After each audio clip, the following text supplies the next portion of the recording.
beatsies, do we? There we go. Right. Doing tonight is we got an in-character trial. This hasn't happened before.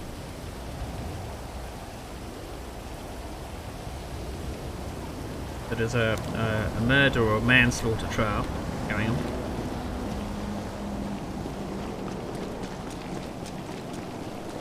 Of course it's raining.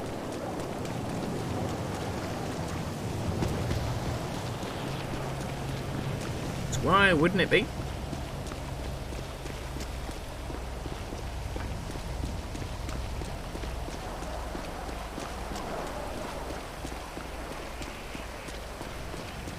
So we're not going to wear our usual garb. Apparently the trial is at 9:30, so we're half an hour.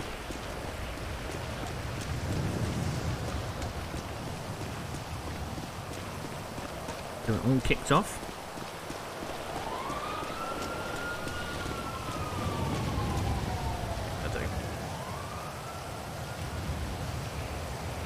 Turn the music.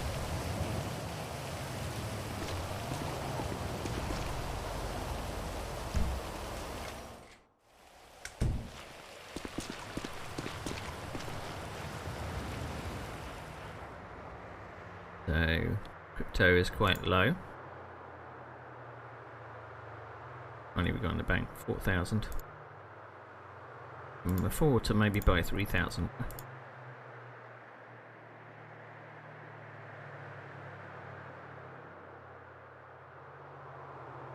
A bit of leeway. Right, so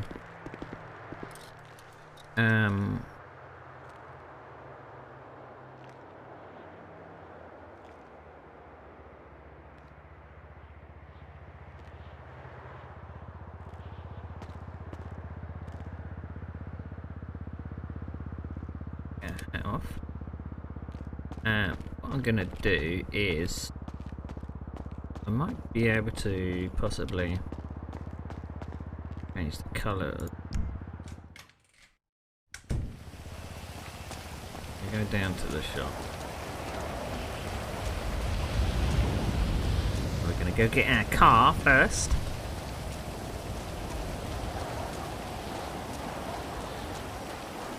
Now a bit of background. I don't think I've explained this on the stream before. But there was what we're led to believe is an officially sanctioned fight with several participants, which was held on top of the IAA building.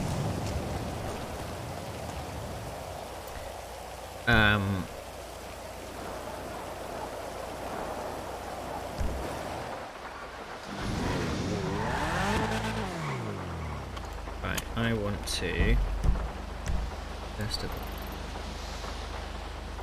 No, it's here, so I'm going to go here to get changed. So there was a sanctioned fight between many members of the city that took place.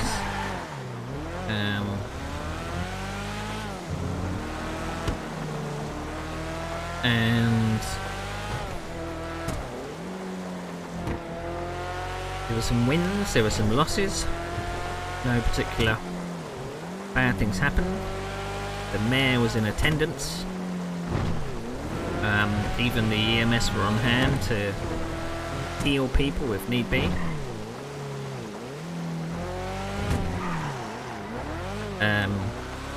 But one of the final fights was between at the time the chief of police, who was Officer Tenpenny, or Jimmy Tenpenny.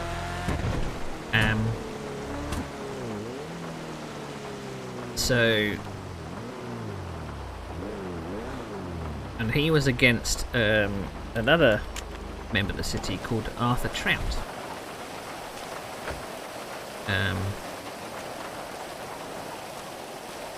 If we can change the colour of this.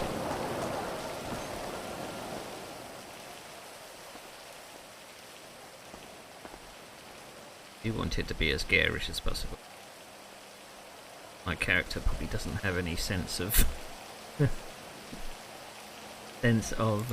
colour coordination. We only got one or two choices. Green. The shirt should we have? White one. Purple one might be quite nice.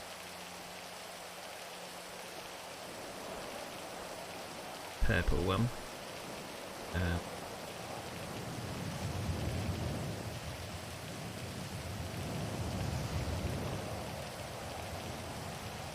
Yeah, that's not bad. I know that is it my hat or my mask?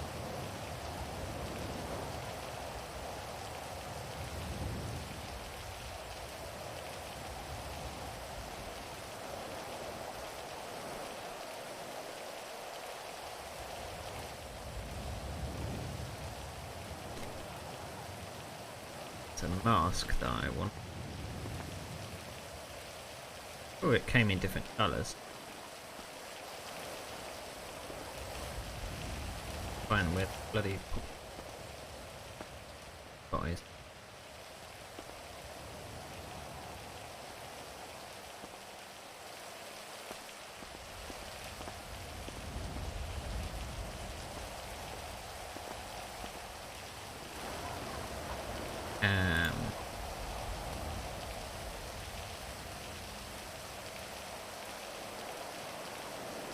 Strange.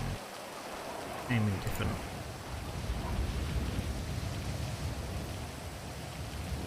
Variant.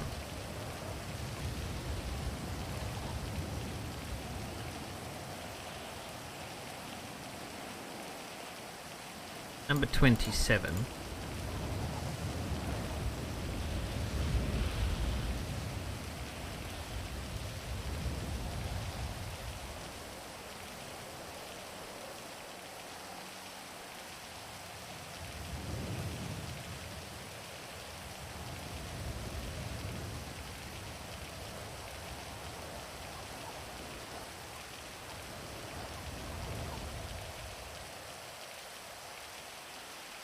Oh, here it is.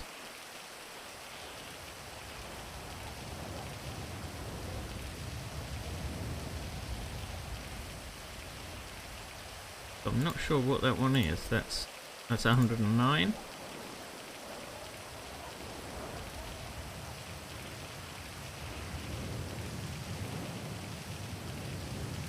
Oh, we could have a green one. Camouflage one.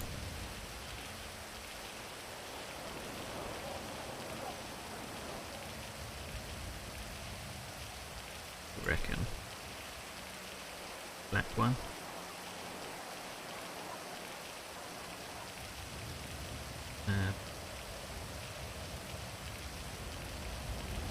Colourful suit.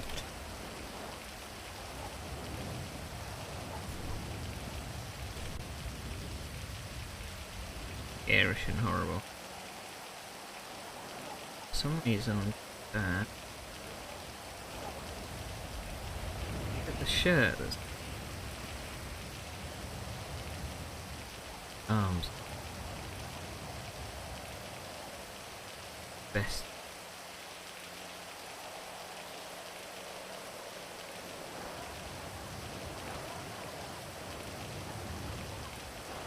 like the skin is showing through.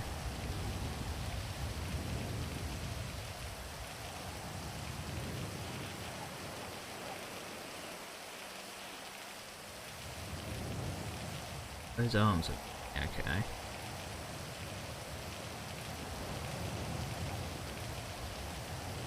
But we want undershirt.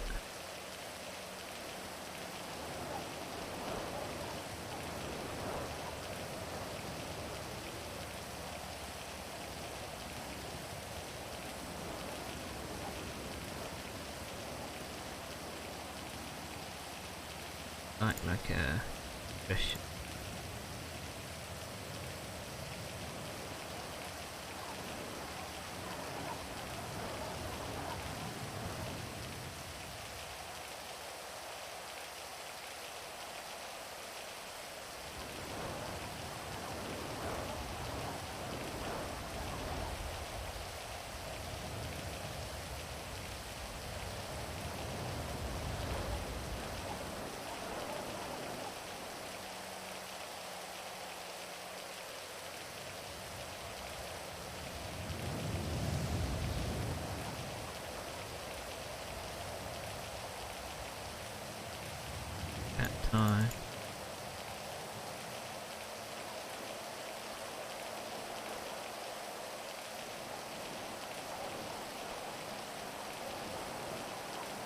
don't know which one I was on.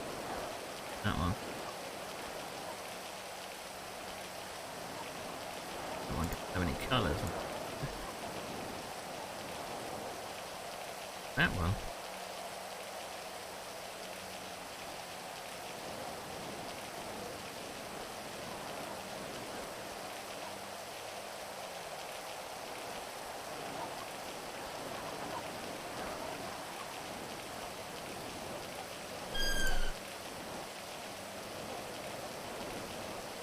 I end up just not wearing a tyre.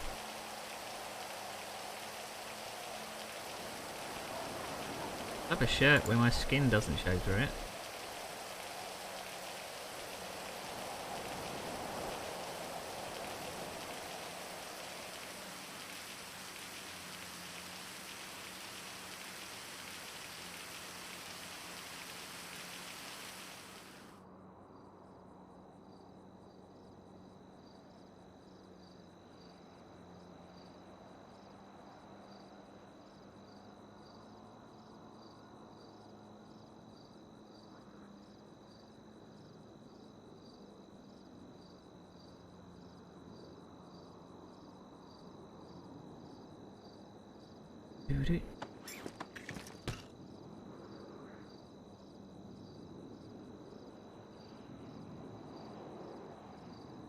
I mean, I might as well turn up with body armour on. The last time we went to the courthouse, it was shootouts, so.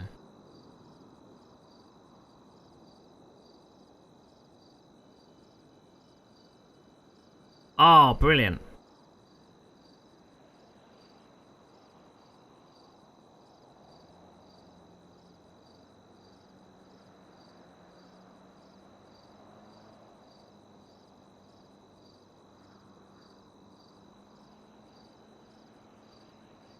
I think we'll have that.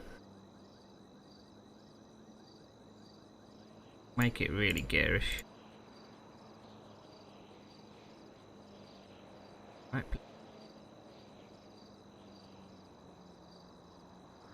It's a yellow. If it was a yellow, that would have been perfect.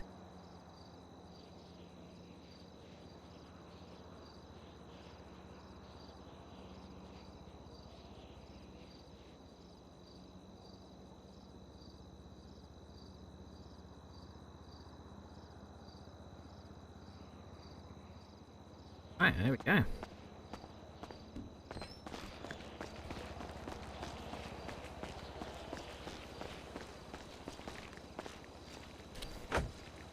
Think that's garish enough?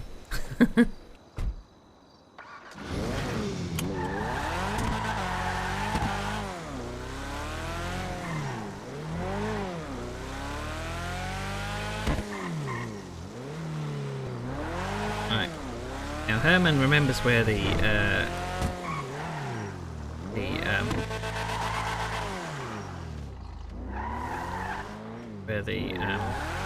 courthouse was, because it was where he had a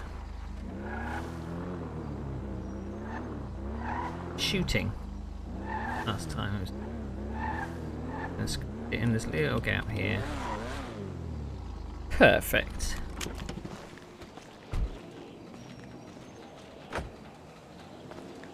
Nice.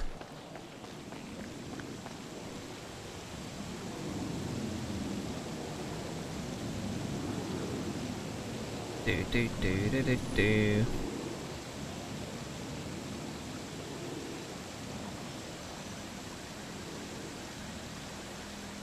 I wonder what the funeral was like.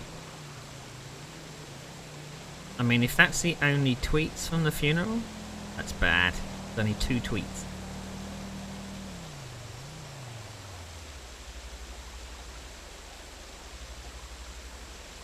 Court preparations, I will be unable to attend the memorial.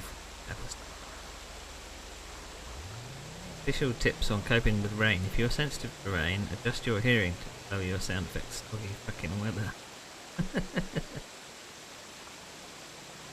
Don't blame the weather reporter, blame God. Like, good God.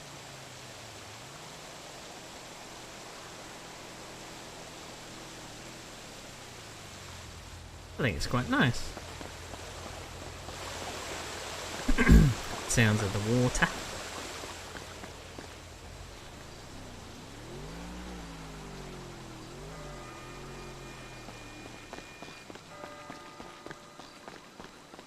I don't know, did I bring enough snacks? That's the question. Donuts. I got a few chocolate bars. I think I will be fine.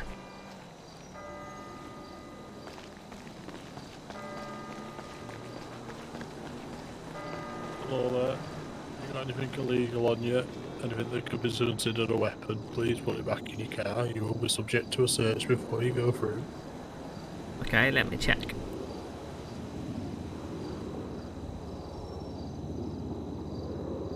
It's a baseball bat. Is that bad? Yeah, that can be classed as a weapon. You can try, but it might just be confiscated. Might take some time to get back, that's all. What about a donut? No, donuts are fine. Just eat them quietly.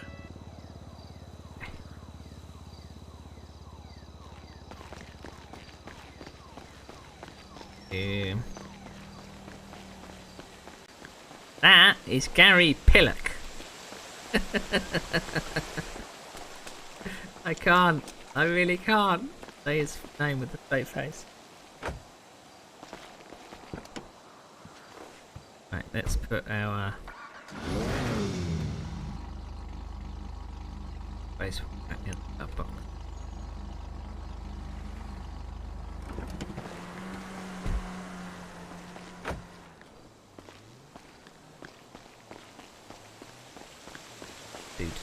Do.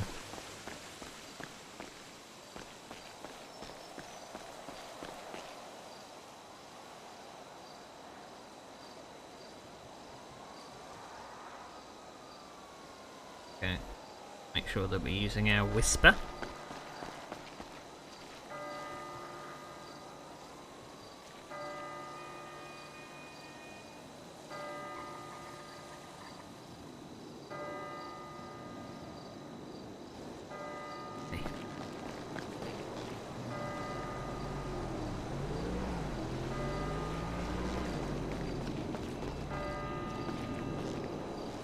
Do you want to search me anyway, just for fun? No. Quinn inside will search you. I found Mr. Pillock.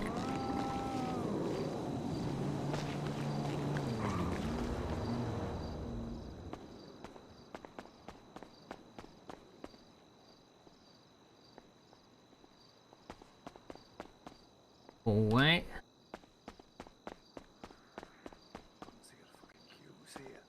Courtroom. Go up to the gallery, I think.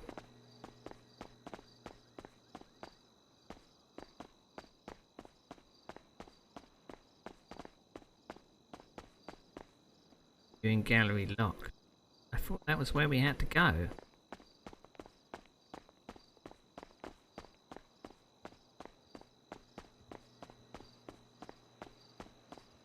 I could be in the courtroom.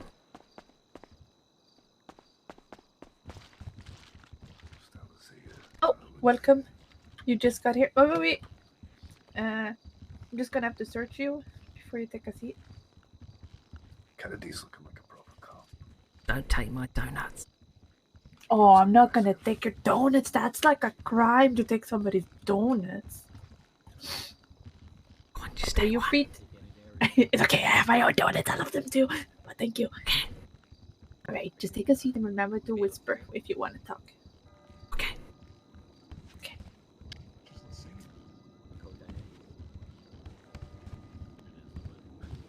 I hope so. Mine's almost dead.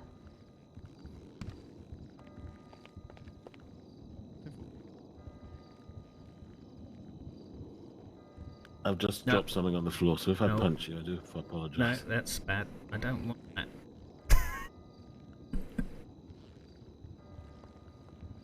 Better. I managed to pick it up without incident, thank God. Doing that in the court would be embarrassing. Or you That's why I never go be- anywhere near the mouse. Oh, he's dangerous. No. I should particularly sitting next to. Maybe the people in the front row are witnesses?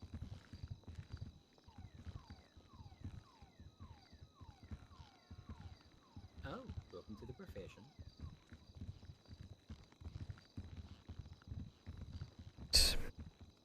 Yeah, is it prosecution you're looking to go into? Yeah, an interesting thing. See if you can rotate your view. You pick up different voices depending on where you're looking. So if I'm looking behind, those fellas in front of us sound really quiet.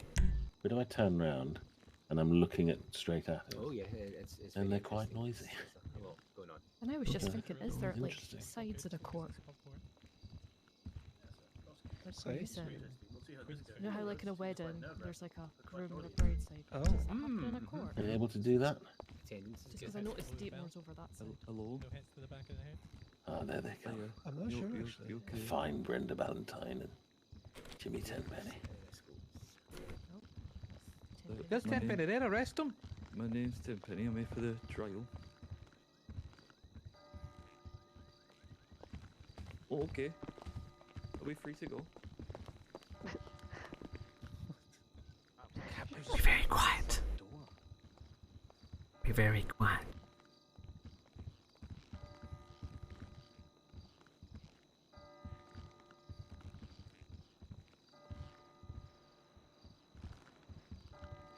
Al's got his lawyer suit.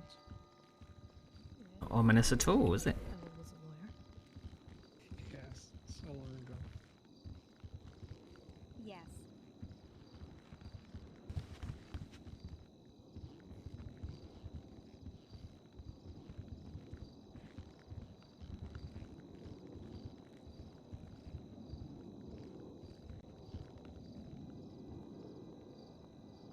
And just sent a cheeky wee text to tell her that she looked exquisite. What Brenda? She always dresses well, but today especially. A very important day. See if you notice, Where do I go? if you look hard underneath my mask, it opens like I'm a dog. Yeah, I've noticed that already. Bow wow. Right here. Oh, brilliant, that. Thank you.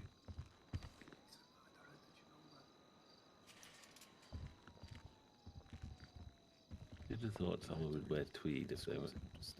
I'm doing my bloody best. He looks quite smart. There we go. Do you think he borrowed his trousers off Rupert the Bear?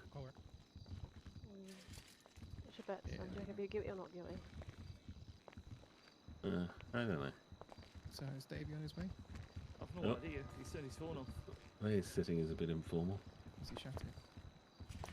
You better not have.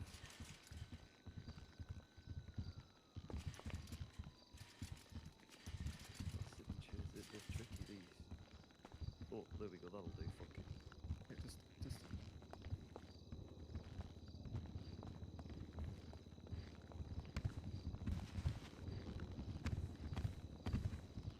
Well, apparently we've got a very full city tonight.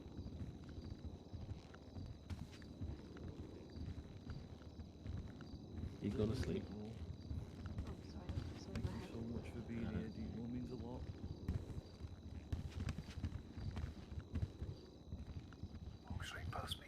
I wouldn't go relogging because you might not get back in. You already?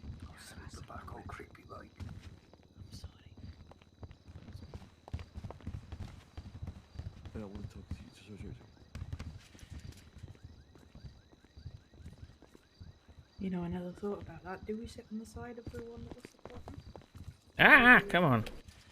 What do we do if Keep we're doing not it. supporting? No, I don't think. No, it's not a football match for Christ's sakes. No. It's not an away section. I don't know. This is the first time I've attended a court session. Yeah, I do make a habit of visiting courts on some. Who are you referring to? Oh, Second court case in the same. keep doing that. Yeah, and some people have been to both. Habit. You're also a health worker, right? Yeah. Bloody hell. Tell you what, I'm Everyone at from the city's here. Go stand. No, I'm stuck. Fantastic. Wait. Get back here.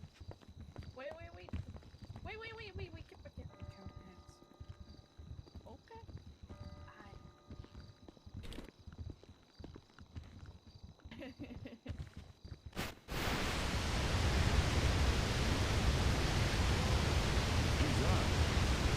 Ah, Jesus!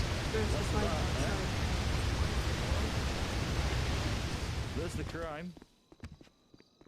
Didn't ask for this ASMR session. I think somebody burst a pipe outside. Bloody hell. What the fuck? Teen Wolf?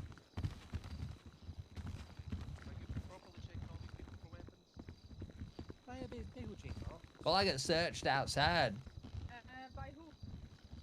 But Sorry. by the outside, man. I've sorted it. Yeah, just Ted. Minute. Hello.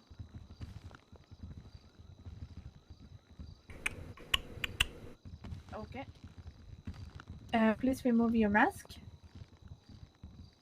I didn't know this is in my face. What about that? What about them over there? They got masks on. This could be my face. That could be. Right. Well, I'll go up back and do it then.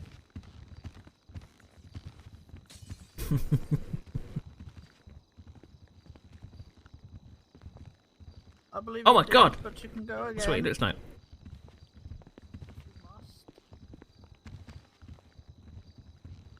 That's cool.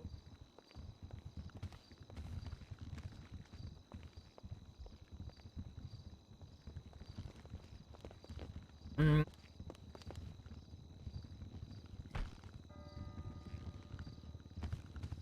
Okay, come see me afterwards for that hammer. What's your name, sorry? You alright, Brenda? What's your... I think that's Trick Dicey in the Yeah, I know grey hat. Who's farting? Just gonna have to very quickly check you've got nothing illegal. That's all important. Bloody hell. Was somebody farting there?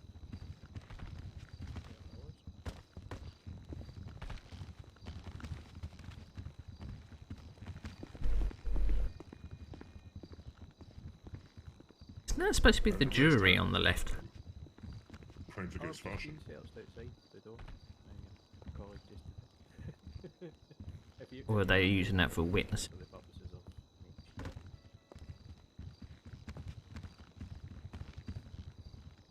it's alright. Were they clean?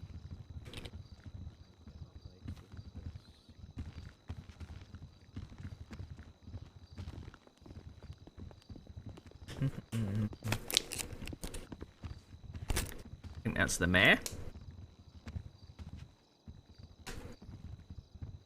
Stand up. Nowhere to sit.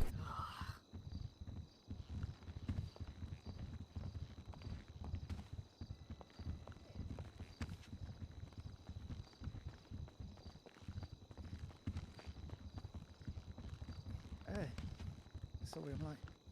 That's the lawyer. Blue suit there.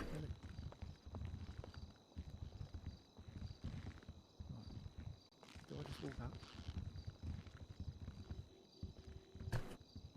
Hello. Hello. Can I ask Dietmar and Hugh to move a row back? Just Brenda up here, please. You're not family.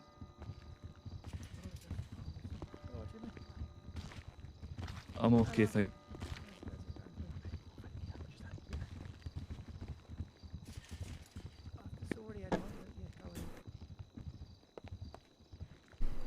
okay, It's Officer Dietmar in front of me. Push me. You know, like this- a piece of trash. Very. Very nervous. Oh, you try to sit down. Do you mind jumping over? It took me so long to sit down. I think things are going to be okay. No, I've not paid anybody off ever. No, I've not. But I've got best No, lawyer like in a the sandwich. city. Look, Got my bosses. It's in the bag.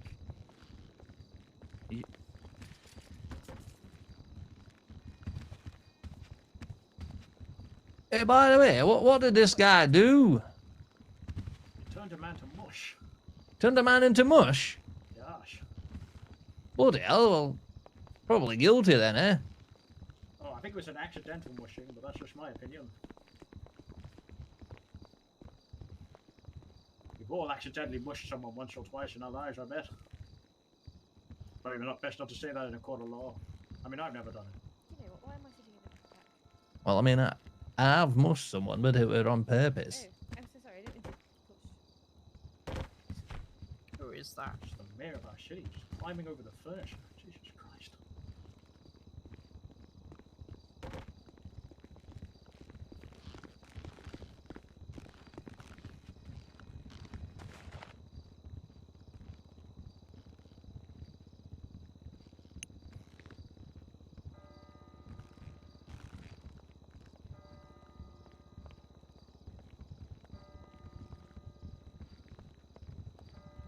Silence is deafening. Look.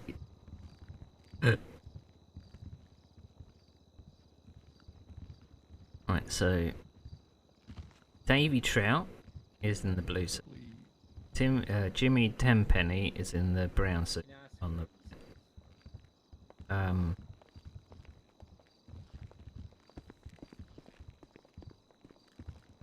So Davy Trout's a lawyer representing Jimmy Tenpenny, but he's the son of the person that got killed. Very, very strange.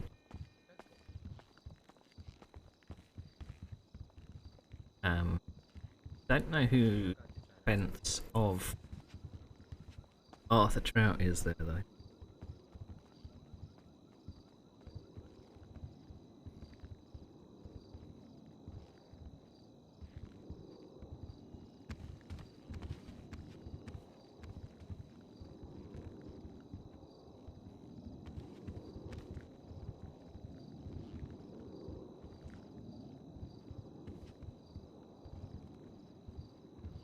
Is a bit of a gamer up front.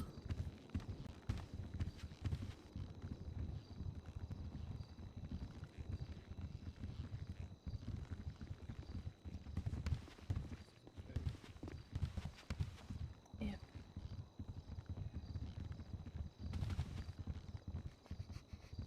Okay.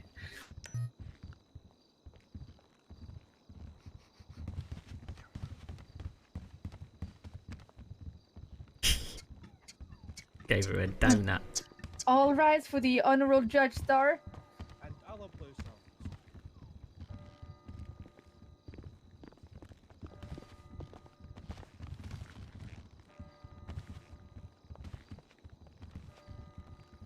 They're stuck here.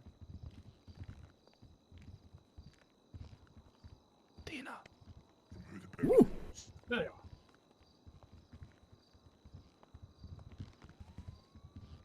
Excuse me. Oh, wait, it's professional. You may now be seated. No, it's not a problem there. I don't know how. You don't know how what? My legs. You don't know how legs? Had accident, can't remember.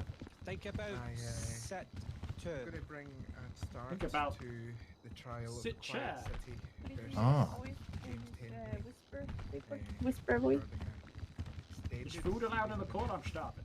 I would like to remind Can you whisper, please? everyone here today to act respectfully and as expected in the court.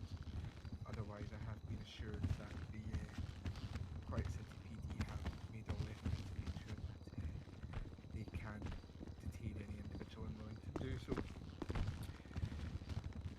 We will follow our traditional court proceedings. We will hear opening statements. We will then have witnesses and evidence brought to light. We will do everything we can to ascertain the facts and reach justice.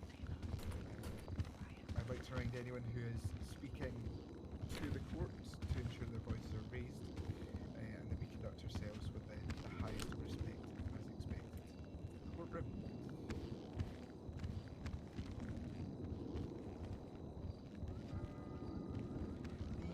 initial part of these proceedings will be opening statements. This will provide an overview of facts. I can't hear a As damn part thing. of these events, the prosecution will be aiming to establish that beyond all reasonable doubt, James Tenpenny has been guilty of the charges which have been brought today. I would like to invite District Attorney Reid Valentine to make his initial opening statement. Good evening, Your Honour, members of the public. I'm District Attorney Reid Valentine, representing the State of Quiet City and serving prosecutor on this very important case. Down in front. We aim to prove that over their career as captain of the QCPD, Mr. Tenpenny used his position of power for corruption, manipulation and deceit, which led to the death by his own hands of a beloved and well-respected citizen, Mr. Arthur Trout. Gasp. At the conclusion of this case, and after you have heard all of the evidence, I am confident that you will return a guilty verdict. Thank you, Mr. Valentine. I would now invite the defendant's defence counsel, Mr. David Trout, on behalf of Mr. Tenpenny, to make his opening statement. Hello there. I did write out an opening statement, but I left my briefcase at home, so give me a second. What should I say? Jimmy Tenpenny, James, is an upstanding citizen of Quiet City. During his tenure as Chief of Police, Mr. Tenpenny helped to establish the finest police force this city's ever seen. Under Mr. Tenpenny's direction, Quiet City almost immediately changed the city from the crime-riddled cesspool it once was into a beautiful utopia of lawful peace and love. Due to Mr. Tenpenny's care and nurture, a number of Mr. Tenpenny's reports have since blossomed into beautiful flowers of justice. And without Mr. Tenpenny's experience-watering can of encouragement, the rebel badge of vigilantes serving the city could have withered like weeds in a garden of crime. Since the unfair dismissal of Mr. Tenpenny related to the unfortunate accident we will be discussing today, Mr. Tenpenny has suffered a number of emotional, financial and physical damages due to the failures of both the EMS, Mr. Keith Kiff, the organiser of the fight, and indeed the legal system of this city itself. After being recklessly unsheathed from the security and safety of his job, fearing for his life, Mr. Tenpenny was forced to uproot his entire life at great personal expense and move to the desolate hellhole that is Palito Bay, a fate worse than death for many. On the topic of death, the death of Arthur Trout, also to some as dad, is a widely felt tragedy to Quiet City. We, the defence, believe that this tragedy could have been avoided entirely and that Jimmy Tenpenny is not guilty of committing any of the charges he is accused of today. I fucked it up at the end. Right, bye for now. Thank you, Mr. Trout. Before we begin calling witnesses, can I ask Mr. Valentine to read the charges which are being brought today?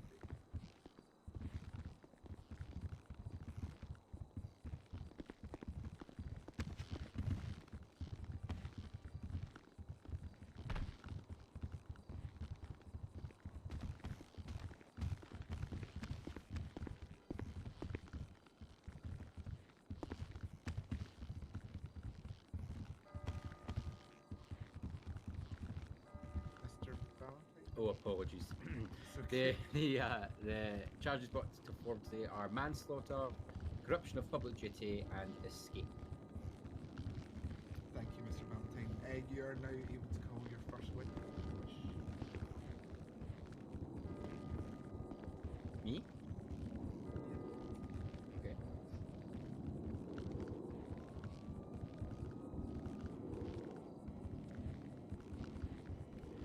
Could I call Miss Susie Crumblebottom to the stand? Yes, the invite Susie Crumplebottom to take her place on the stand.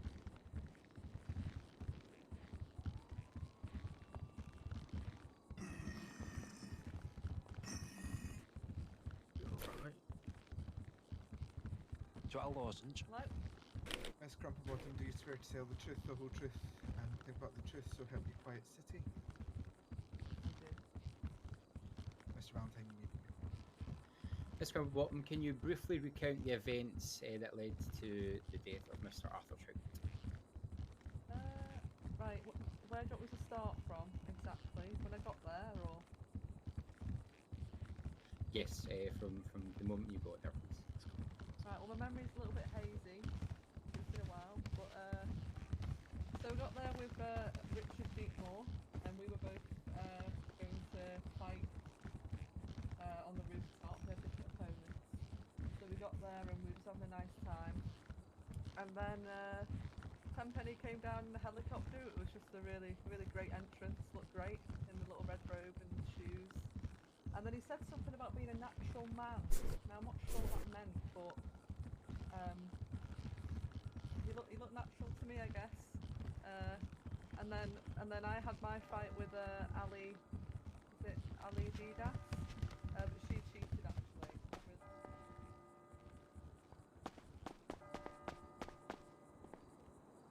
What the fuck is going on? Upstairs. Making all that bloody noise.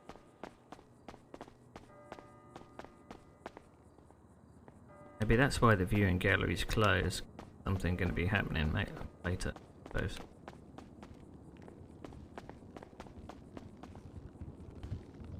Yes, could you recount what you witnessed at the fight between Mr. Tenpenny and Mr. Trout? So yeah, when I saw Arthur just before that fight actually, so I saw him initially when he came onto the rooftop and he seemed alright, and then before the fight he started to look a bit woozy actually, and he had to sit down for a bit.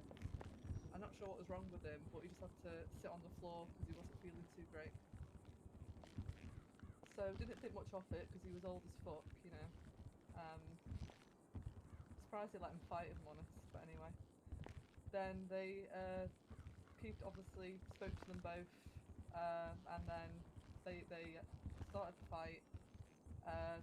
Tenpenny, I think he missed the punch originally. That was a bit embarrassing actually. But then he got him right in the chest. He got him right in the chest, and he just like crumpled to the floor. So yeah, and he was pretty much dead after that. I think he shit himself as well. How would you describe Mr. Tenpenny's public persona post-fight? Post-fight? Meaning after it. Yeah, just checking you said post. Okay. So post means after the fight? Yep, so how would you reacting to the public? Well, he looked like he fucking shit himself as well, to be honest. He was panicking a bit. I don't think he meant to do what he did. I'm not saying he murdered Arthur, but he was obviously involved in some way, I guess. Sorry, I'm panicking a bit now. That's okay. Just getting flashbacks. No worries. Do you recall any of Mr. Tenpenny's... Sorry, can I just answer another question? Oh, of course, of course. Yeah, so, and then I just saw him cowering in a corner, and, yeah, I was asked to actually go over and console him a bit, and he was just a bit, yeah, he was like a little boy. I'm just letting you all know that we have open the stairs gallery, if that's going to make it easier to hear. Yes. Thank you. Thank you. Thank you. We have open stairs gallery, if that's going to make it easier to hear. After the fight. Stairs.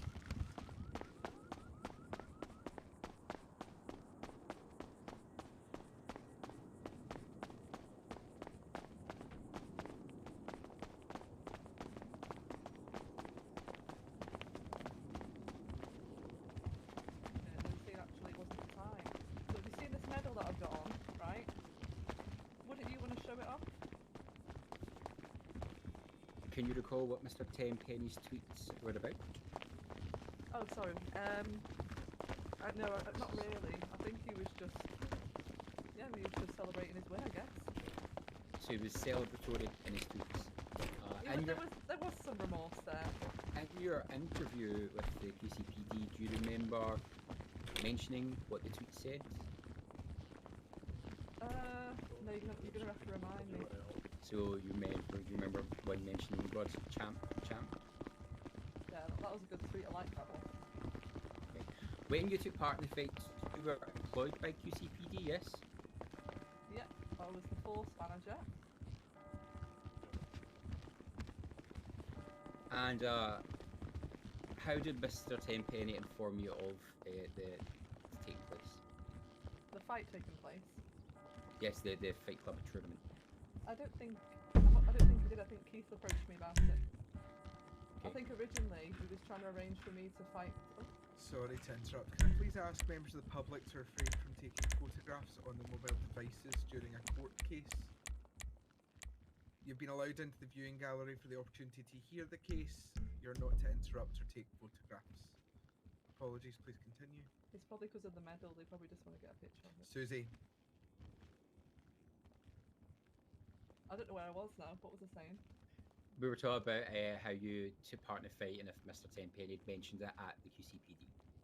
So I think I originally came from Keith. I think Keith wanted me to fight Tenpenny originally, but then I found another opponent instead. So Tenpenny didn't introduce me to the tournament, if that's what you're implying.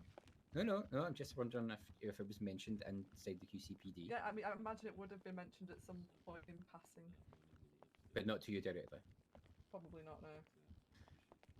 Well, you're at the QCPD. What was the working environment like? Well, I had my issues. I mean, let's go into all this. I think we'll be here all day if I start going into all the issues at QCPD. I don't need the details. I just try to establish some facts. No worries, if we bring up the past. However, isn't it correct that during Mr. Tenpenny's time operating QCPD, you were in the process of lodging formal complaints against members of staff under his order? Yeah, and they're still employed now, just so you know. But you know what? I've forgiven them. While at QCPD, did Mr. Tenpenny ever provide you with any weapons of any sort from the armoury? No. I think he might have let me have a nightstick at one point, but that was short-lived. So at no point you were given a taser? No, I don't believe so. You're under oath?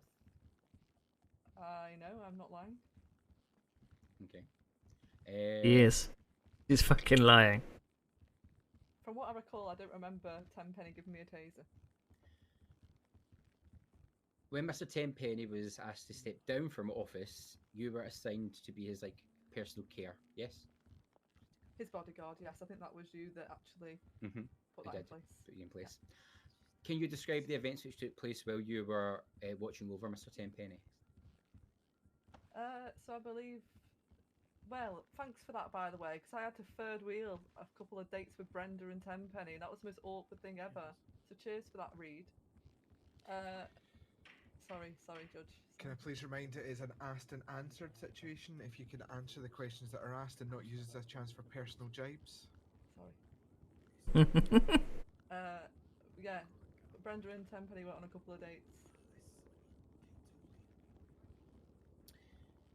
Was there any stipulations to where Mr. Tenpenny could or could not go? I can't remember. Okay, I'm up here. I'll have a word with him now. Was Mr. Tenpenny asked to stay away from the QCPD? Probably, yeah. And do you remember Mr. Tenpenny escaping your protection and making his way back to the QCPD? No, I don't recall that. But at the same time, to be fair to Tenpenny, I did leave him unsupervised after a certain point because I don't get paid enough for that shit. And your witness testimony to Mr. Trout, when you're talking about you were taking over the title because his father passed and Tenpenny was being investigated, you mentioned Tenpenny being on the run. Can you explain what you meant by that? Elaborate, please. I don't think I did say that. Who said that? You did, and it's in recorded evidence in the docket. Oh, so. shit. Oh, well, I guess I did say it then. What was the question? Can you elaborate on what you meant by Tenpenny being on the run? Well, I think he panicked. I don't know, A lot of people are after him. Straight after that fight, Alididas was like threatening to kill him. It was intense. I don't blame him. Life was in danger. No one seemed to give a shit. That's all for now. It's like in any other comment section. Sorry, this is an asked and answered situation. Oh, no, Susie. no additional Ask information. why you're addressing me directly. Sorry. Mr. Trout, would you like the opportunity to cross-examine the witness? Yes, if I may. Yeah, please step forward. Hello, Susie. All right, Davey. Yeah. So there's a couple of things that you mentioned there that I'd like to ask you about. Yeah, so the first one was during this fight with an Ali Didas. You claimed that cheated during this fight. Yeah. Pissed me right off. Objection, relevance. That is a crime. Aladida should be behind that stand right now. Your grounds, sorry, Mr. Valentine? We're here about Tenpenny, not Alididas cheating in a fight. Sustained. Does that Can mean I? That means that the objection is sustained. You may choose to rephrase the question, but I sustain Mr. Valentine's objection. Okay. You've just alluded to Ali Didas cheating during this fight, which to me signifies that there may have been other procedures that weren't in place at the fight. Is there anything else that you could talk about in regards to that? Yeah, so Keith wasn't the best. I mean, to be fair, it's a big event to put on by yourself, isn't it? Props to Keith for that. But he wasn't the best at like making sure all the health and safety procedures were in place. So, for example, I didn't get a medical examination before my fight. I didn't even pay any money to fight. No one seemed to question it, so I just went along with it, to be honest. I see. Were you the only person who didn't receive medical treatment at the event? I didn't see anyone else get examined at the time. I see. And you said that Tenpenny was on the run in this interview. Could you clarify a little more about some of the threats that were made to him? Any of the danger that he faced? Threatened to kick his head in. I mean, Danny Digital over here, the one on the right, going to be on the witness stand shortly, I think. He's just been slagging Tenpenny off here, actually. So even now, after all this time's passed, Miss Crumplebottom, please answer the questions. I am answering the question. Like, that's a good example. That's a very recent example. You know. Okay. And you mentioned that Tenpenny took a nightstick away from you. Is that correct? Yeah, he did. Is there any other examples you can think of Mr. Tenpenny treating criminal matters in a responsible manner? Well, I'm just trying to think. To be fair, he kind of gave me a daily bollocking for stuff that I did. But, yeah, he dealt with criminals sometimes, to the best of his ability, at times. Okay, I mean, fantastic. I don't know if I'm allowed to talk about specific crimes. I don't think that's relevant right now. However, I'd like to ask you one final question, which was about the state of Arthur Dad. You mentioned that he was feeling woozy and he had to sit down during the fight. Yeah, he wasn't well. So, what do you believe was the nature of his unwellness? Objection, not a medical professional. I mean, Is it I've done on first the aid grounds course. of relevance, Mr. Valentine? It's not factual. She's not a medical professional, so she can't say. I know, but I could say if Sustained. he's like drunk or something, couldn't I? I could say what Okay. symptoms he seems Sustained. to have. Are you a lawyer, Miss Crumplebottom, or are you presenting in this case? Apologies. I would ask that you... Sorry, Miss Trout.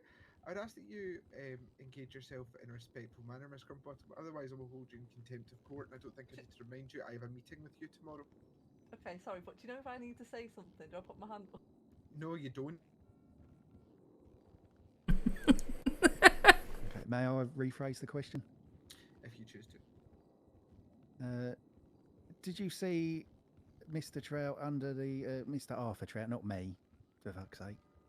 Did you see Mr. Trout under the influence of any kind of alcohol or narcotics that may have caused him to be laying on the floor, sitting down on the floor, as you say, and feeling woozy? Yeah, I mean, in my professional medical opinion, he did seem to be under the Professional medical opinion. Okay, It's no not- further questions. Thank you very much. I would object to that. Finds herself in contempt of court. I would like to strike from the record the reference Miss Crumplebottom made to being a professional medical professional, or whatever it was she goddamn said. It's not a I am professional. at this point going to be calling a short 5-minute recess. I would request you do not leave the courtroom unless necessary, just due to a technical issue with the microphones, which our technicians are working on. At which point you may be able to come join us down in the gallery. I say it will be a short 5-minute recess, upon which time we will be resuming the case.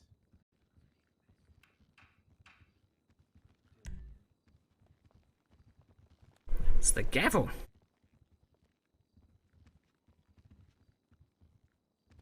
I'll get that. It's a helicopter job. We all bloody.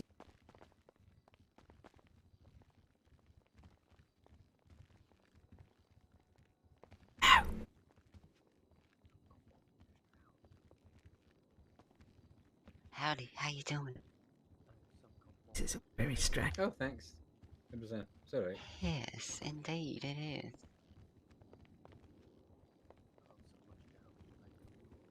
So, somebody's gonna go in the letter. Oh, well, hopefully.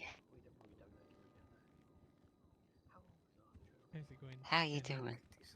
I don't know what it's about. About murder? Yes, Arthur Trout. It's Arthur Trout. David Trout's father. Dave Trout's the standing up in the middle. No, I'm not nervous. When he came back as a zombie, he said to me, David Trout is the lawyer. "You pay to give us some pills." Ah, the black over our side. I can't. Oh, yeah, the one in the Navy. The guy in the grey hair served me at the cat cafe. Yes, Tim Pennant is the owner of the cat cafe. Ah, he murdered somebody. Testing. Allegedly. Oh yes, allegedly. Yes, and that's why we're at trial. Indeed, allegedly.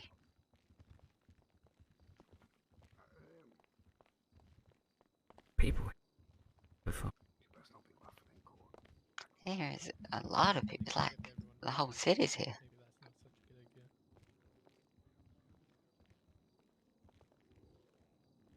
Last time we remember, Bench Bald woman shot everybody. Oh, Solaire? Yeah. Say, well, people didn't bring in. Yes, that was wise.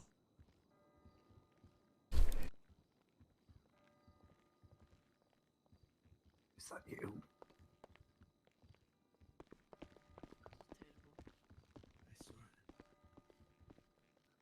People use. Is it you in the red jacket? Yes, I think so. Oh, you sound like Tom Hardy. It's Kennedy. You sound like Tom It's Hardy. professional. Oh my. Sorry, I heard my name. Say Kennedy. Oh, I thought I heard Dixon. Oh no. Yeah. Bloody half a Yeah, beat that's from it. you. That's it. It's gonna be precarious to fucking eat that. No, I don't. Might be able to kind of struggling to think about what who Herman actually knows. A few poopy doesn't. I've got the bombshell evidence. I'll be up last. When they wear really different clothes, it's quite hard to. Who?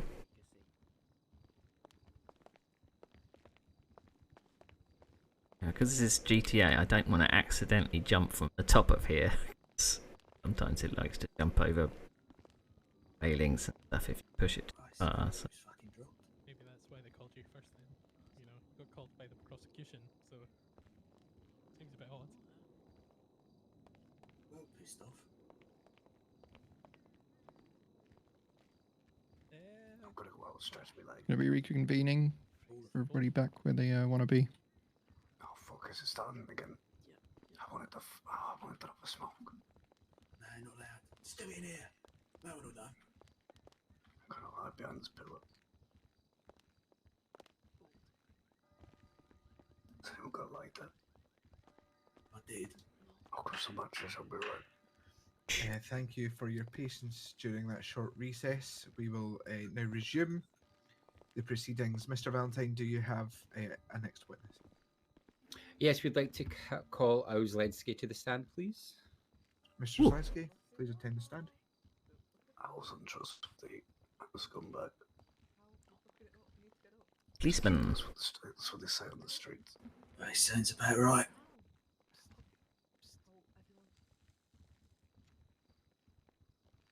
Gonna have to.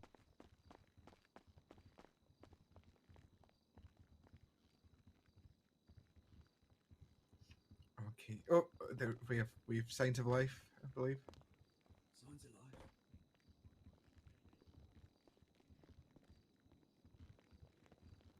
Mr. Zelensky, do you pledge to tell the truth, the whole truth, and nothing but the truth, so help you quiet city? Can I remind you to speak as loud as you possibly can, and Mr. Valentine, when you're ready, maybe. Mr. Zelensky, what kind of law did you practice at the time of the incident? It's a really good question. I believe it was defense. Criminal law? Yeah, criminal law. And did you work for any law firm at the time? I did. At the time it was Benelli and Star. Do you have training or your bar in any other specific type of law? Do I have in my... I did pass my bar exam. And do you specialize in any other types of law outside criminal defense? During that time, I was working on being a business lawyer. Yes. Excellent. At which point did Tenpenny approach you about creating the document and evidence for him? Yeah, so that conversation happened when I spoke with Kith and said he was having issues with the PD, and at the time there was no DOJ about other than myself and Mr. Starr and the mayor. I gave Tenpenny a call in regards to that matter. We spoke at Tequila Law regarding what was needed for his side to make it above board before I passed it on to the mayor or whoever would be appointed judge at the time. You are aware that I was DA at that time and no papers crossed my desk in lieu of anybody else? Yes, this is before any of this happened. You were the DA. I was speaking with the law enforcement, who was the one who barely shut it down, was still in the works of getting everything filed before any of this happened. Mr. Zelensky, are you a qualified legal notary? I am not, no. And with your understanding of the law, can a lawyer put through...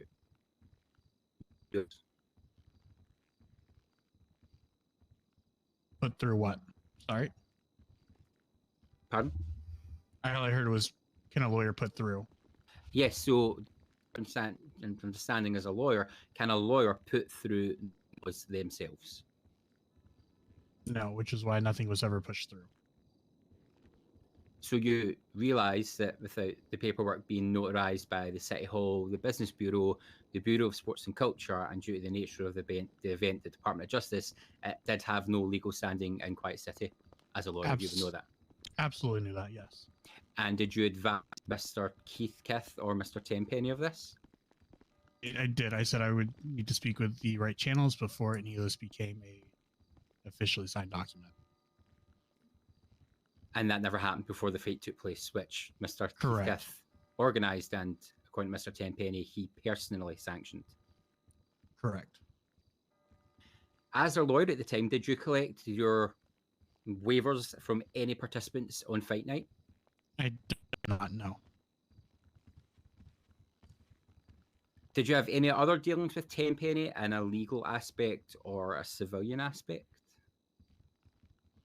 The only encounter I've had with Tenpenny was being at the first fight night that I was about in the city.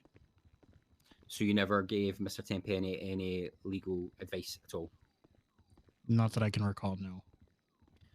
When you were a practicing lawyer, how did you find the QCPD functioning on a daily basis? I believe the organizational standpoint of QCPD at that time was very sporadic. Nothing seemed to be in the correct places.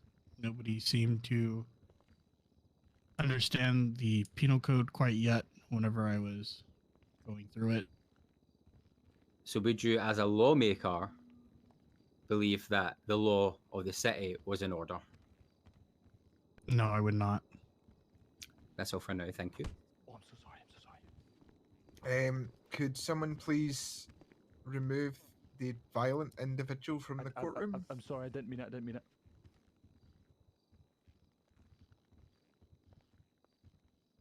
sorry. I'll be quiet, I'll be good, I swear. Mr. Trout, would you like the opportunity to cross-examine the witness? Yes. Okay, step forward. Hello there, Mr. Zlin. Hello. Hello. Who was it? I just want to clarify, who was it who first approached you about this contract process? Nobody. So I approached Mr. Keith Kith in regards to making this above board because it seemed like a benefit to have members of the community expressing their emotions and enjoying themselves in a safe manner, and having medical staff around and having it above board and not doing crime and getting themselves within deeper trouble. I see. And what obstacles facing? If you could just clarify what obstacles you faced in getting this paperwork through the relevant channels. So at the time we had just appointed our DA, Mr. Valentine, and we were still currently waiting for our judge, which presumably was going to happen relatively quick due to a past lawsuit or past legal suit. I see. May I also ask whether you had any involvement in these fights outside of, advising on legal matters? I have, yes. Under what capacity? Yes, I was a participant in one of the fights. And how did you find the? Could you give us an overview of the fight itself and yes, the steps that preceded it? Yes. So originally, can I have 30 seconds? We are going to give Mr. Zelensky a little bit of time just to collect his thoughts.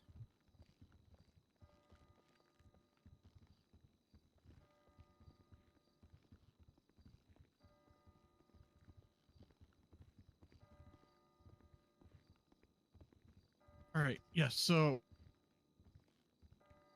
the night of the fight, it was originally in Tequila. It was already handled with the thoughts of it being underground. Later that night, I believe Tenpenny or one of the PD members caught whiff of it. It then closed down the fight. After that, we moved to a rooftop of a location.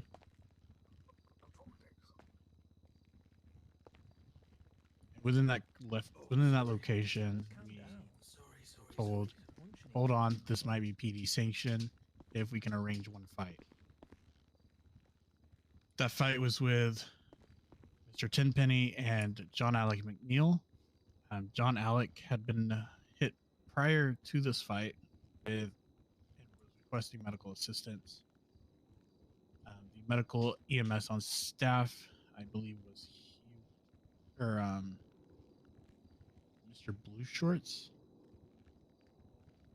Okay. And he was unable to give any medical attention to Mr. John Alec McNeil, and meanwhile was giving out Twix to any of the other people, but was able to fully help anybody who got injured from the fight. Just would Could not you do anything prior. Could I just ask you to clarify that you've trained medical staff handing out Twixes in lieu of medical treatment? Yes, so after my fight myself, when I went to receive medical attention post-fight, I was given a Twix and said, this will do. Okay. And this, you said the original location of the fight was at Tequila La, is that correct? Correct. Do you know who was operating or managing Tequila at the time? I believe at that time it was Mr. Danny Digital. Would you be able to speak of the reaction of Mr. Digital at this sudden movement of the fight, or sudden closing down of the fight, I should say? He was a little, if I remember correctly, a little distraught for losing business, but was not too terribly upset as to keep his business run of legal issues. He was fine with it being shut down by the police. I see. Okay. No further questions. Would you like an opportunity to redirect, Mr. Brown? Yeah, please. Okay. Just to go back to the legal channels of sanctioning the fight, of the 4 offices I mentioned that would be able to sanction it, 2 were in operation: the mayor at City Hall and myself as District Attorney and Department of Justice, correct? That would be correct. So the paperwork could have and should have been put through the proper channels. It's not. Oh, absolutely should have gone straight from my boss's hand to your hand to the mayor's hand. One final thing. How were you made aware that the Fight Club needed this paperwork? In regards to what sense? Like, you approached Mr. Keithcliff. How did you know that he would benefit from having this paperwork to back him up legally? Due to the nature of the fight itself, not so much the incident of the death, but and the fights in general, violent, and could potentially face lawsuits for anybody injured within the fights, in the training, or any of the equipment around the facility. You were at the Tequila, yes? Yes. Was there a registered referee looking over the fights? I believe the only person looking over the fights would have been Dees and Mr. Keithcliff. And when Tenpenny personally sanctioned the rooftop fight, was there a registered referee at that fight? It would have still been Mr. Keithcliff. Thank you. Ooh, drama. Mr. Zinsky, you are free to return to your seat. Mr. Valentine, do you have any further witnesses to call? Yes, could I call Danny Digital to the stand, please? Uh-oh.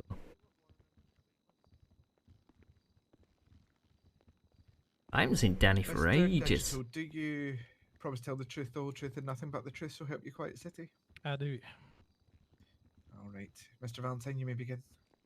Mr. Digital, could you recount the events on the night of the raid at Tequila Laughers, please? Well, I'd offered the space to Keith. As far as I knew, if the fights were going to be attended by medical staff, which they were all good. They'd been given the go-ahead, so I offered him the space at Tequila La. I believe there was an incident involving Ralph Huggins, where he attacked one of the soon-to-be competitors, which alerted the police to the fact we were holding the fights there. The building was raided by Tenpenny and a number of his colleagues, at which point Tenpenny pulled myself and Keith aside, told us to get in his car so we could get away from his colleagues so they wouldn't overhear what we were going to talk about. After which he drove us round the corner. Tenpenny told us we weren't under arrest, and that he privately had been wishing to join the fights so he could fight, I believe he said, that Canadian bastard, John Alec McNeil. And as means of trying to apologise for breaking up the fight that evening, he asked us both to pretend we'd been fined $2,500, which we hadn't, as a means of putting on a Corruption. show that he would be, appearing to do his job, which he wasn't.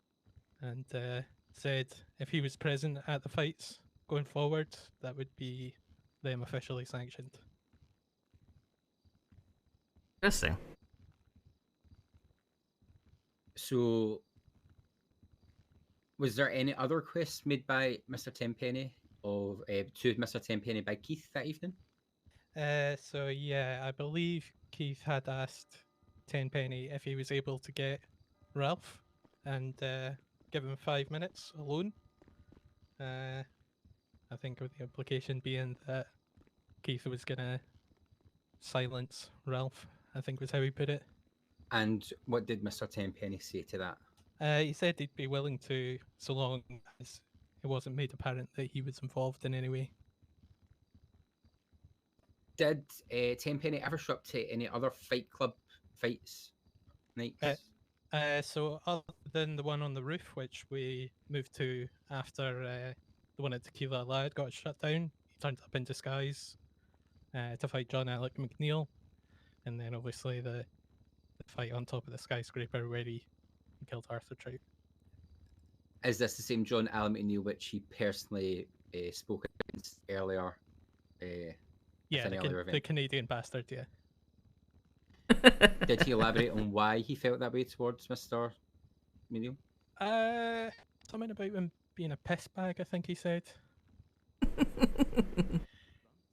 Besides the removal of you from the club and the keep it on the down low, had you had any other issues with Tenpenny or the QCPD during Tenpenny's time in charge? Well, I did have one issue when I tried to obtain my gun license. I wanted to protect my business, and actually, Tenpenny, instead of putting me through the procedure, he's challenged myself and someone else who was trying to get a gun license to race, and we had to go. I think we had to go to Cat Cafe and retrieve an item, and whoever got back first would get their gun license. More corruption. He had you competing in an illegal street race. Yeah, basically. I unfortunately wasn't able to take part because I got hit by the other competitor who was driving an ambulance at the time. Ooh. I think that's everything for now, thank you. Come on, ask. To Well, I was going to say Mr. ask Trout, who would drove you the like the opportunity ambulance. to but- cross-examine the witness? Yes. Step forward. Hello there, Mr. Digital. Hi, Davey. How you doing? Yeah, not too bad. Right. So about this meeting with between. So you were in a car with Jimmy and Keith Kiff, is that correct? Yeah, that's correct. Okay, and how do you ascertain that Mr. Tenpenny was? You mentioned that he was trying to move away from his colleagues. Hmm. Well, Under he what said that. grounds do you have for to make that claim? He said it. He said he He- wanted to get away from his colleagues. Are you sure under oath he said colleagues? It might not have been colleagues exactly. I can't remember the exact phrasing he used, but it was words to that effect.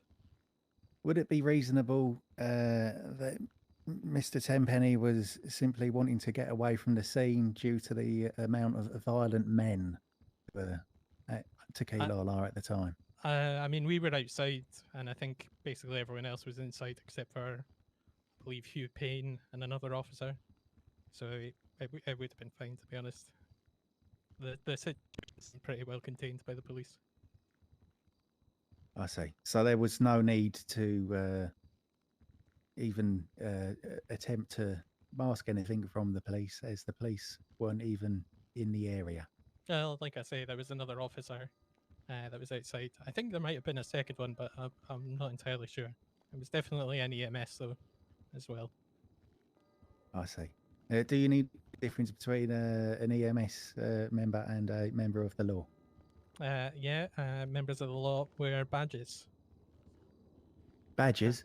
Yeah, you know, like police badges. Police badges? Never heard of Hmm. that. Okay.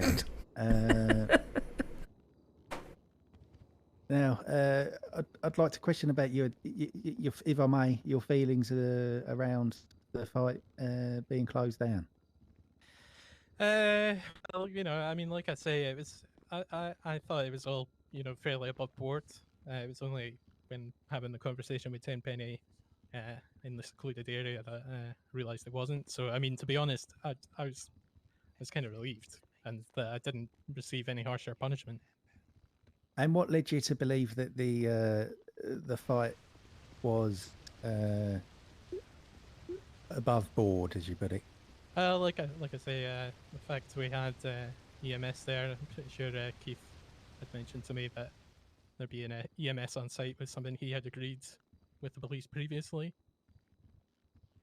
And had you did you receive any payment as part of your role as a host for this fight? I don't recall. I did make money on the bar that evening from selling drinks, which was sort of my primary motivation for hosting it there. I mean, this was before the wage rises, so you know I was trying to make money any way I could. I see. Was would you say that this being shut down was a blow to the business? I mean, I would have lost a bit of money that night, sure, potentially, but I mean, it's not. You know, the way it's set up right now, our stock prices are very low, so you know, it wasn't a huge blow. I see. Were you present at any of the other fights? Yes, I was present at the rooftop fight, and I was also present at the night in question when he killed Arthur Trout. Okay. And did you happen to see what sort of a state Arthur Trout was in that evening, I mean, prior to to me, the fight? he seemed fine. Maybe a bit nervous, but I would say that's pretty natural. He seemed fine though. He dressed up. He was in a fighting costume. He looked ready to go, to be honest. I see. May I ask the judge a question? You may approach if you wish.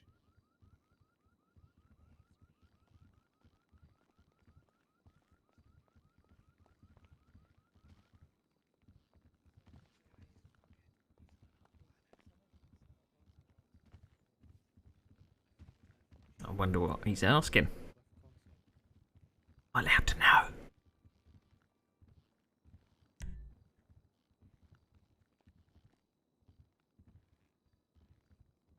One's on their freaking phone. Come on, people. Get off your phones.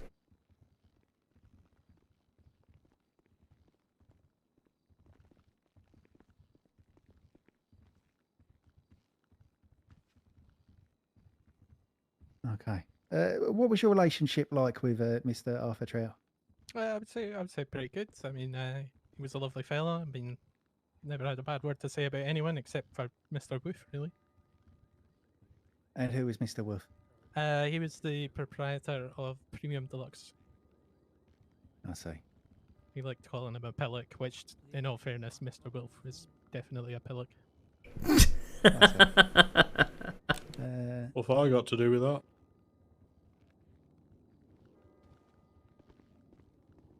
I believe no further questions. If I may approach the judge again. Yeah, both councils may approach.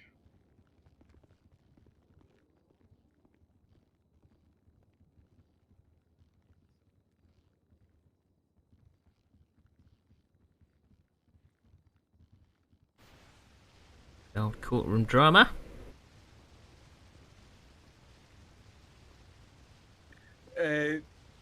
Mr. Valentine, would you like an opportunity to redirect? Yes, can I redirect thing? Sure. Mr. Digital, was there ever any offer from Mr. Tenpenny to overlook criminal matters in lieu of favours? Well, I mean, I would say that's what he did the night he kicked everyone out of Tequila La. I think his favour was he wanted to fight John Alec McNeil. So, Mr. Tenpenny said he would forgo criminal charges if you keep running the fights. Right, right.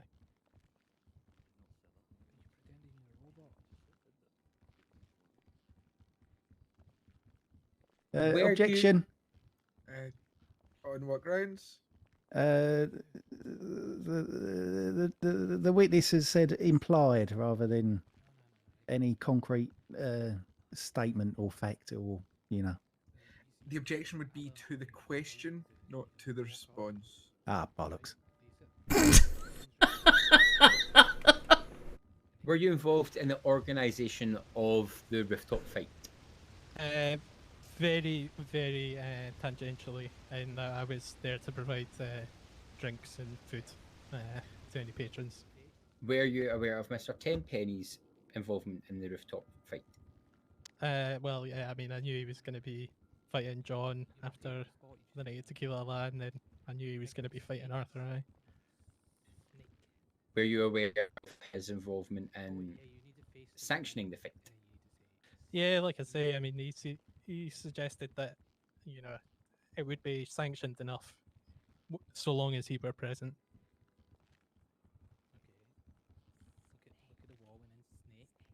I think that's it, Your Honour. Thank you. Thank you, Mr. Valentine. You may return to your seat, Mr. Digital. Yep.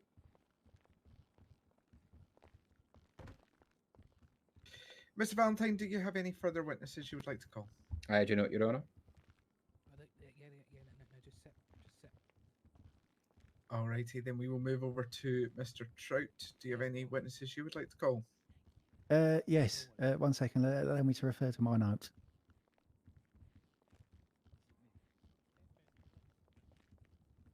Yeah. Shall I go up now? Yeah.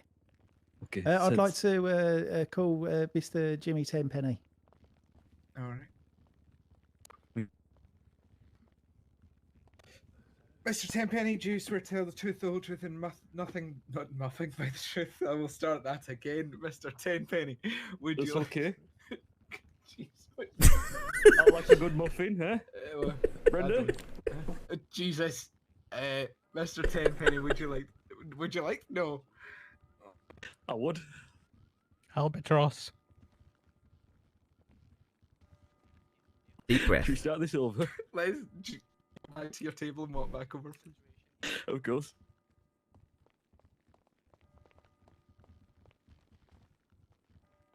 Take 2. Mr. Trout, witnesses you would like to call? Yeah. What's your name again? It's Jimmy Tenpenny. Jimmy Tenpenny. Can you get him up? He's mad for the muffin. What a surprise.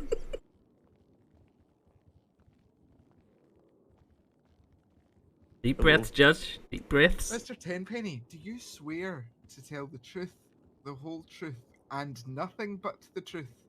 So help you, Quiet City. I bloody do, okay. Mr. Trout, you may begin. Okay. Hello, Mr. Tenpenny. Are you okay? I am okay. Thank you for asking. You're welcome. So could you let me know what your involvement was with Mr. Keith? Mr. Keith. So I didn't Keith know him. sorry. Yeah, sorry. I didn't know him too much before the fights took place. So I knew, obviously, we got an anonymous tip that these fights were happening. And then they were posting on Twitter. But by the time we'd got to the first fight we were aware of, it had all finished. So we missed that. But then we got another tip that there was going to be a fight happening at Tequila La's. Now, we staked out the area. It was myself, I believe it was Officer LeChuck and Officer Deepmore. We staked out the see anybody going inside. We didn't know what the time there was a back entrance. By the time we found the back entrance, we went inside, and as we got there, the fight hadn't taken place. We were waiting for somebody to turn up. And when we got into the bottom of the establishment, everybody went running outside. So we were going, hey, stop. And then that's when I first met Keith, who then approached me about trying to make these things a bit more legal. Other than that, I'd only ever seen him when he'd come in asking for a gun license. But that's what everybody bloody did. I see. And Mr. Tenpenny, what was your motivation for shutting down the event? Well, it wasn't safe. It wasn't legal. You know, they said that they'd had EMS there, but there was people. We were getting alerts coming out all over the place that people would turn up there and there'd just be somebody lay there in the middle of the bloody street. You know, like EMS obviously weren't doing what they should have been doing. So we wanted to try and take control of the situation, maybe make it a little bit safer. You know, because it's not a terrible thing to have in a city. You know, a place for people to get out their anger and their frustrations and their beefs in like a controlled manner. That's what we thought, anyway. I see. And do you believe that you made these fights safer by becoming involved in them yourself? I do, yeah, because we were there to oversee any shenanigans. There was multiple times during the fights, even when we were there, that people would try and, you know, start an extra confrontation afterwards or something that wasn't on the schedule, and we'd shut that down. We'd shut that down immediately. I see. What did you know about the legal status of the fights? About the fights after we'd got involved, do you mean? Yes. Okay. So the first fight that I was ever involved in, the one where I fought John Alec, okay, that was more, I wanted to get involved and just see from top to bottom how they were operating this, so we knew exactly where we need to, you know, put measures in place. So I knew that one wasn't necessarily all above board, but I thought if we're all there, we'll make sure medics are there. I rang them personally myself. We'll make sure medics are there. We'll have at least 3 officers on the scene, and then by the time the next one rolls around, you know, we'll know what we need to be done. Now, before the next one took place is when I had my meeting with Mr. Zielinski. Okay, he asked me to meet him in Tequila La's. He told me that he was putting together some paperwork to make this absolutely legal, make sure there was so many things in place, you know, make sure everything, health and safety was checked, everything was bloody checked, okay, and it'd be an official business. So I thought, oh, that's banging, that's wonderful. So I gave my consent on there. I was like, yep, you can sign me up as a whatever you need to on there. I'll sign whatever. If we can get this thing fully above board and authorized, that's beautiful. And then I didn't hear anything then until the next fight was announced. So I'd assumed everything had gone through. Because why would Mr. Keith, you know, start the fights without this paperwork? I see. And so could you let me know oh, pardon me. You okay? Yes, I'm absolutely fine. I did not slip on my micro Davy trout. Would you be able to let me know how you knew my Mr. Arthur Trout, my father, dead? It was by reputation mostly. You know, I'd heard that he was, you know, quite a ringer in these fights. You know, and met him, I think, 2 days before the fight was scheduled for the rooftop. When he I'll be quite honest, he battered me in Tequila Les. I see. So, were there any witnesses who can back up this statement? I believe Miss Crumplebottom was there. I see. And I think Keith Kith was there as well. So, is it fair to say that Arthur Trout at this time was in excellent health? Objection. Medical opinion. Sustained. Fair enough. Okay. And what can you say about Mr. Trout's demeanour at the time of the death? Not whilst he was dead, obviously, but when you first met him on the rooftop. So I did notice that when I'd met him on the roof, he didn't seem quite himself. You know, he seemed a bit slower. His speech seemed a bit slower, but I just thought, well, maybe this is the kind of persona he's going for this type of fight. You know, maybe he's trying to psych me out a little bit. I wasn't too sure. Like I said, I was dressed in a bloody red robe. You know. Oh, blimey. I see. And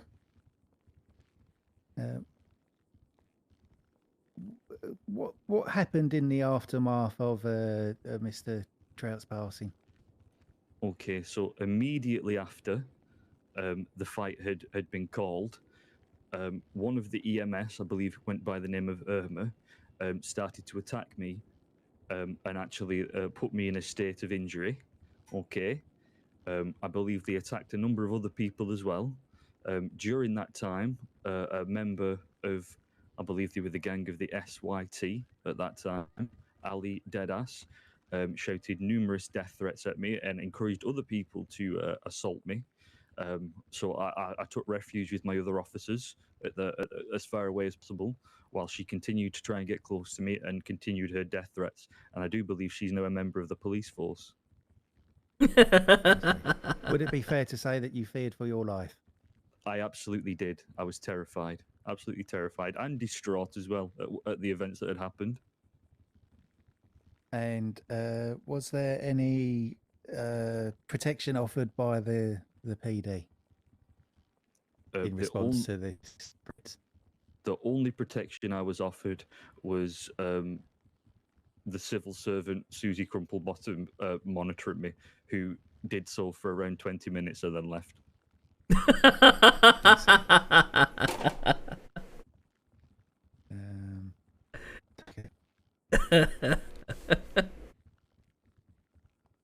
Yeah, that sounds like them. What was that? Sorry. No, no further questions, maybe. Okay. Thank you, Mr. Maybe. Do I go? No. Mr. Valentine, would you like the opportunity to cross-examine? Yes. You okay? Is that a very definitive yes, Mr. Valentine? Mr. Tenpenny, how long have you been a police officer? Oh, bloody ages. Let's say nearly 40 years. Do you recall the oath you took as a police officer upon graduating? I took bloody loads of them. They changed every couple of years. I'll read it if you don't remember. I do solemnly, sincerely, and truly declare and affirm that I will faithfully discharge the duties of the office of constable with integrity, diligence, and impartiality, and that I will uphold fundamental human rights and accord equal respect to all people according to law. Sound familiar? Yeah, it rings a bell. Can you describe the roles and responsibilities of a captain? Of the captain? Captain of the police force? Yes.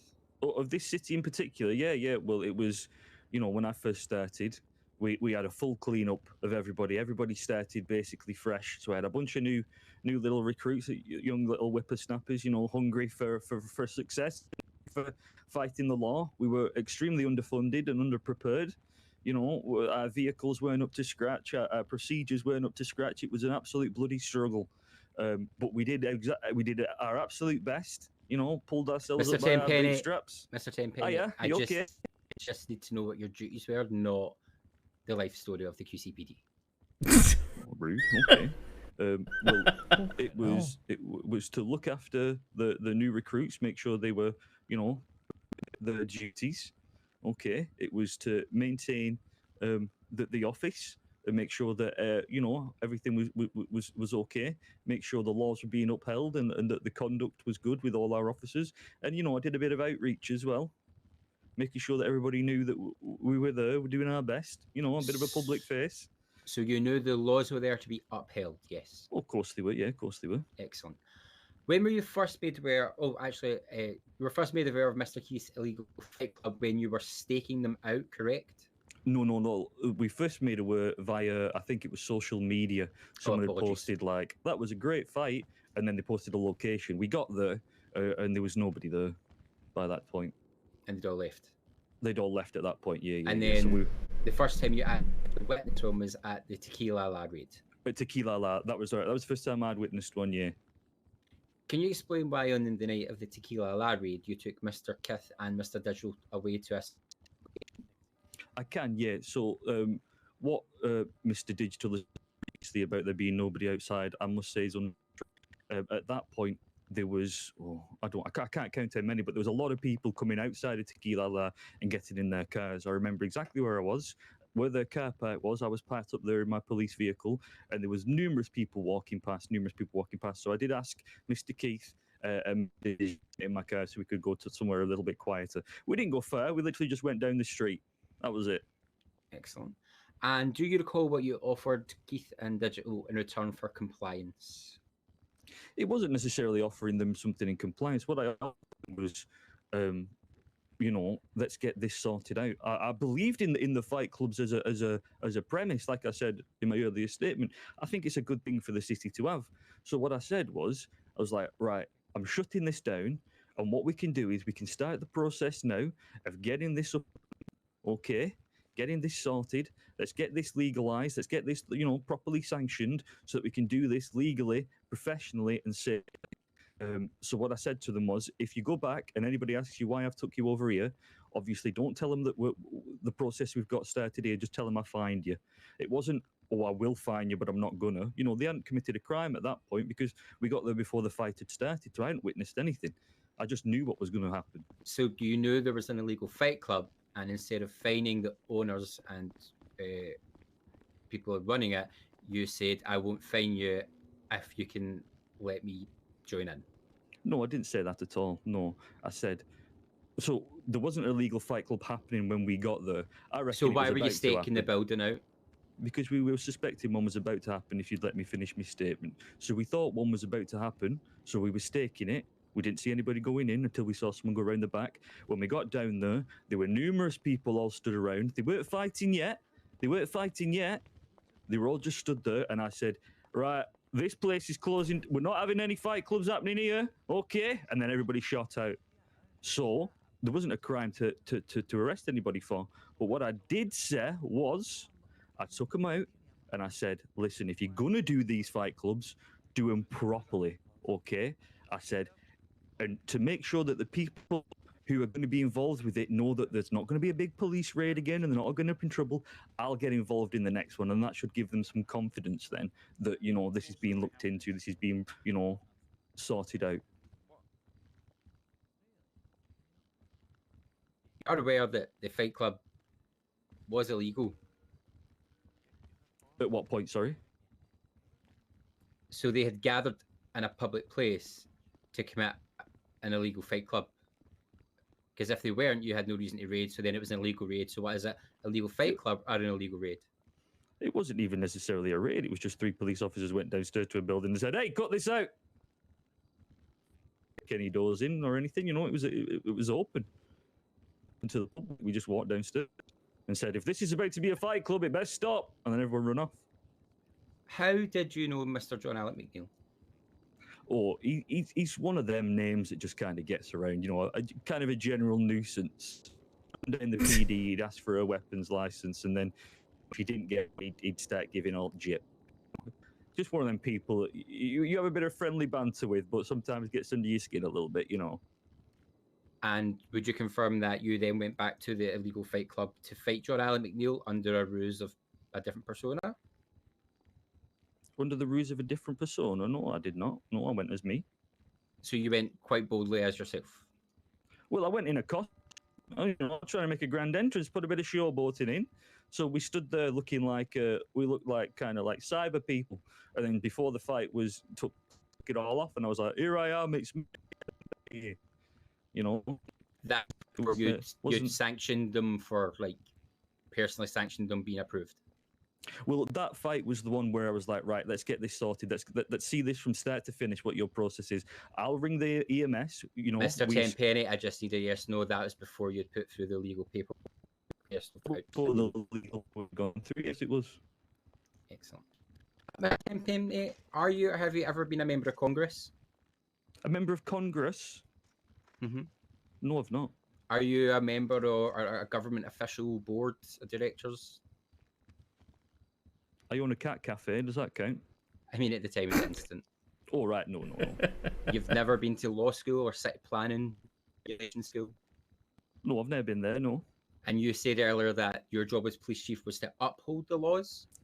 Get them uphold, yeah. Get them upholded. Do them loads. That means you are aware that you cannot legally sanction any type of passing of law, including the sanction of legal fight clubs? Yeah, that's true. So you had a personal vouch in the fight club. There was no legal aspect. You were just personally condoning them. I never said I could legally sanction them. I just said let's get this. So you personally sanctioned them. That's a phrase that's been used a few times by people tonight. Not been used by me. Did you and Mr. Kith get insurance through any law firm? Why would I get insurance? Because you were personally sanctioning it. So you're involved. I never said that. You're part of the planning. Well, you did. You said we'll get this legal. You said we'll get this legal and we'll get it above board, and then you went ahead and you joined in with a publicly or by you sanctioned fight on a roof. Well, the one I did on the rooftop, well, that I knew that one wasn't like fully authorized or anything like that. That's why we went to it, because we wanted to see what processes we need put in place.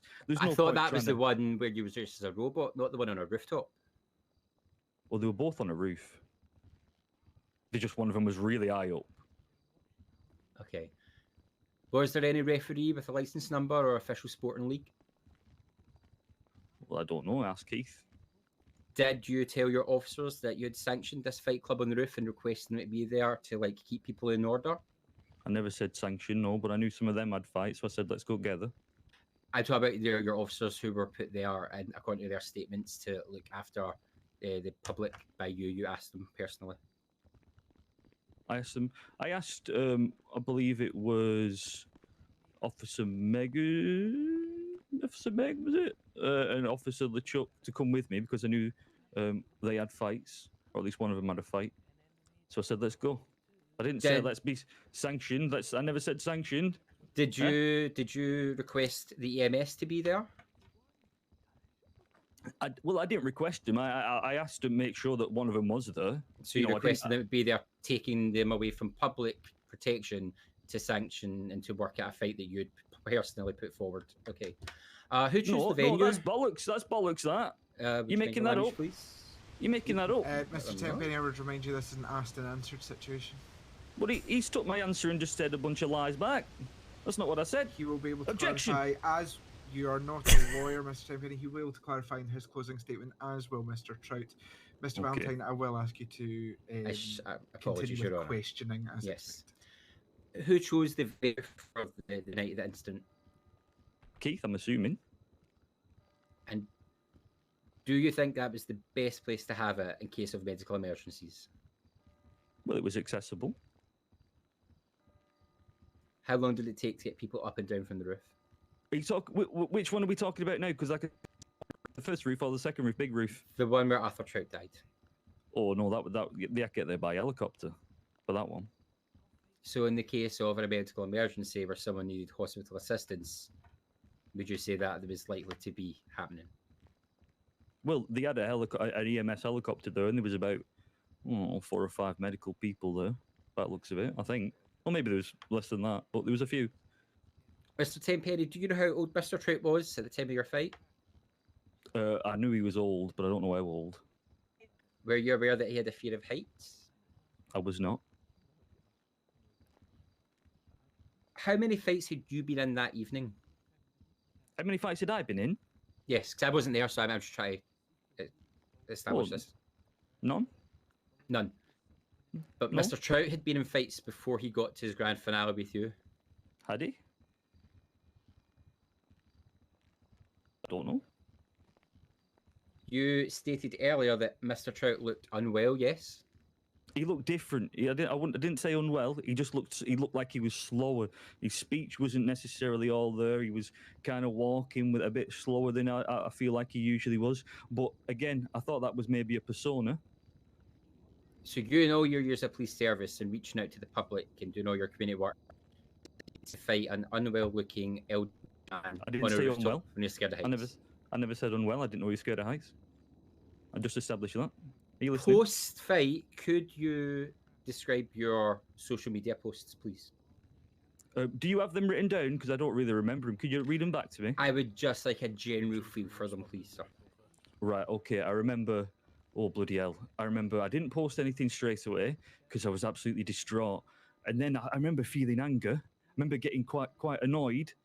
Everybody was kicking off with me and trying to kill me and threatening, hurt me and things like that. People being really, really angry with me. So I think I did post one in anger. I can't remember exactly what it said, but I remember I was fuming because people were threatening. I felt like a tragedy had just happened and we need to get to the bottom of what the bloody hell's just gone on. And instead of anyone being concerned with what was going on with Arthur, they were too busy trying to bloody lob my head off. Okay. So when you posted champ, that was because you were worried about what happened to Arthur, yes? Well, that was because I was angry. Like, I didn't do any tweets while I was at the worried stage. It was only when I got mad afterwards. So in anger, you tweeted out champ. Yeah, I did. Mr. Tenpenny, you understand how warrants work, correct? I do understand how warrants work. I do, absolutely.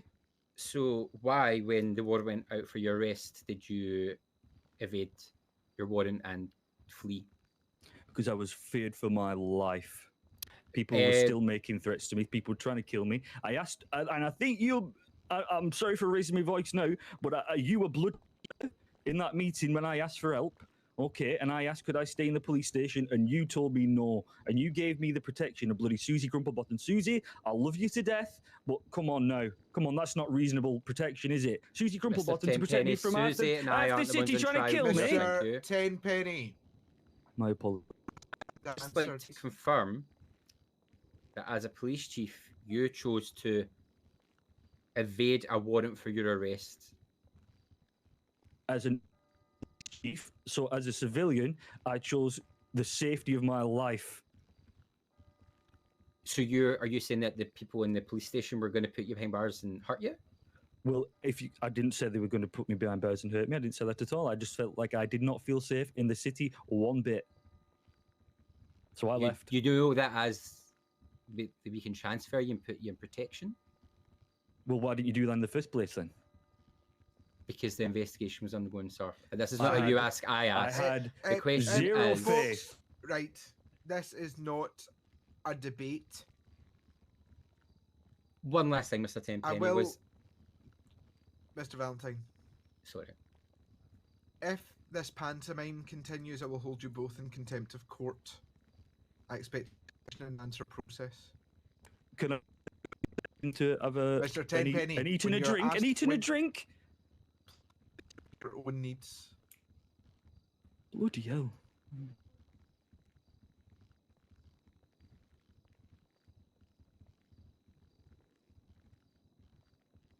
Thank you. Satisfied now. Nom. One last question, Mr. Tenpenny. Was anyone aware of your location at the time of your evasion of the warrant for your arrest? I don't believe so, no. Your wife? Perhaps? Thank you. welcome. Mr. Trout, would you like an opportunity to redirect? No. No. Nah. Mr. Tenpenny, you may relieve yourself from the stand. Thank you very much. I've not seen you in ages. Judge Starr, you look great, by the way. Thank you. Slime ball. Mr. Trout, do you have any further witnesses? I believe no, because they're not set there. Okay, thank you. Yeah. Any statements and other evidence entered into the docket will be considered, but will not be considered fact due to the fact that it could not be cross-examined by the other party, but will be considered in my judgment. I will now invite both parties to make closing statements, after which I will retire to my office to make a decision on this trial. I would ask that all individuals are respectful and listen to the closing statements with the fullest of their attention. Mr. Valentine, would you like to make your closing statement? Honoured Nettie stood here to prove three things of Mr. Tenpenny. One, that he was guilty of manslaughter. Two, that he was corrupt in his public duty. And three, that he escaped evading his warrant of arrest. I feel the manslaughter has been proven because he himself said he would take care of the legalities of the fight club, in which he provided adequate legal backing,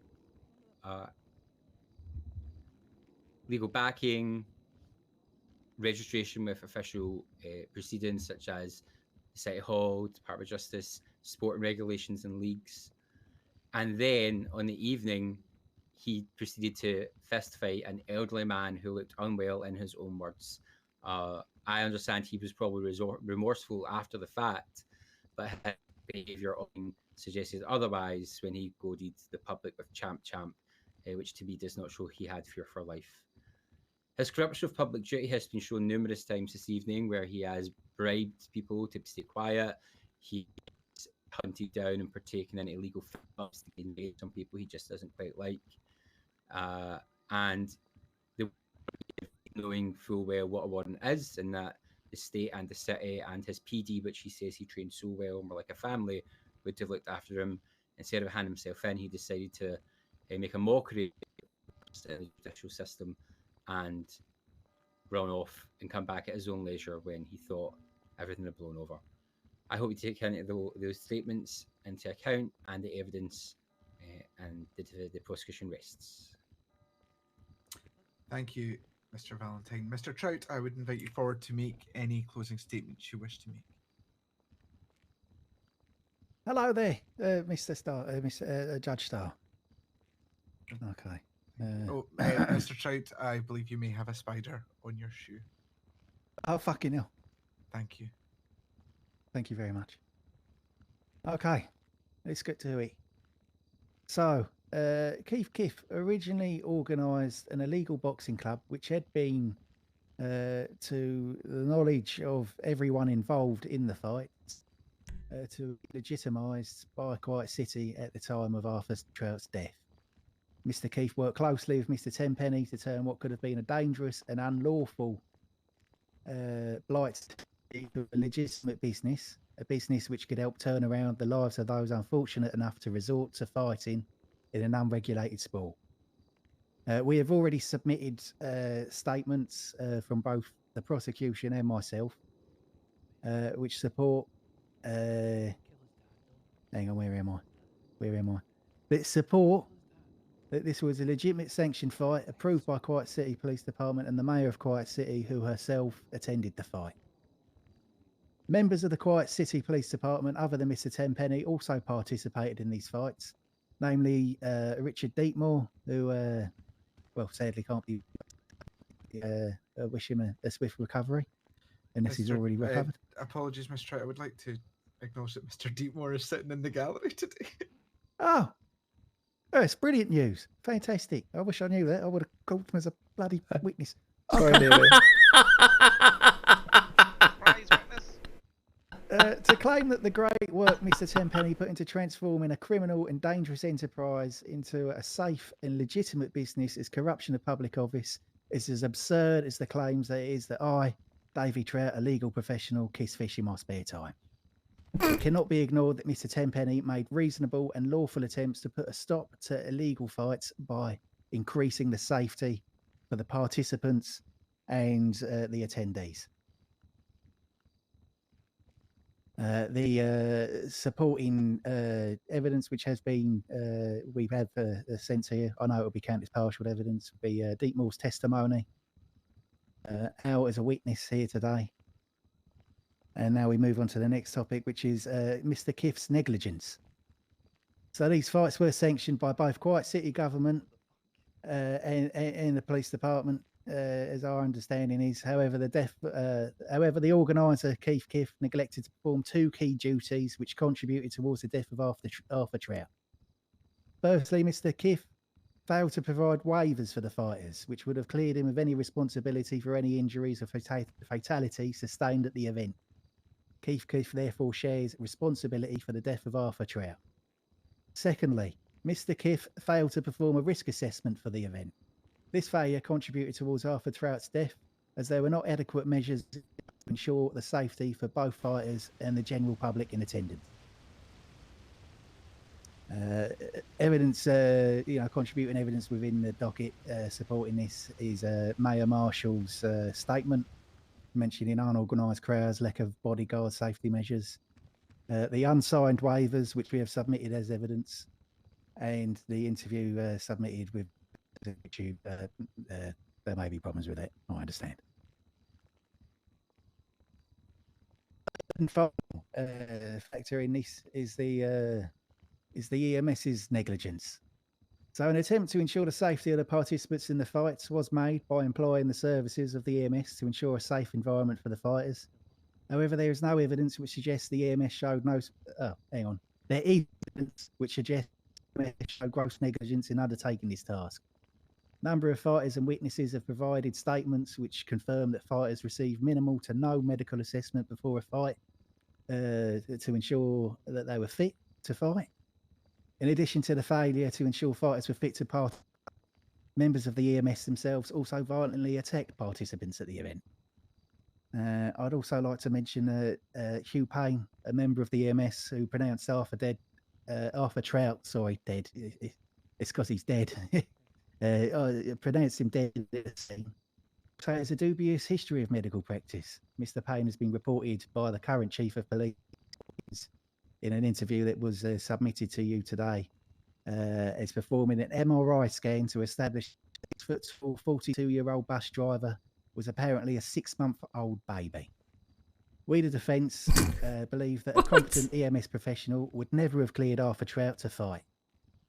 Independent witnesses have claimed that Arthur Trout was not in best health before the fight.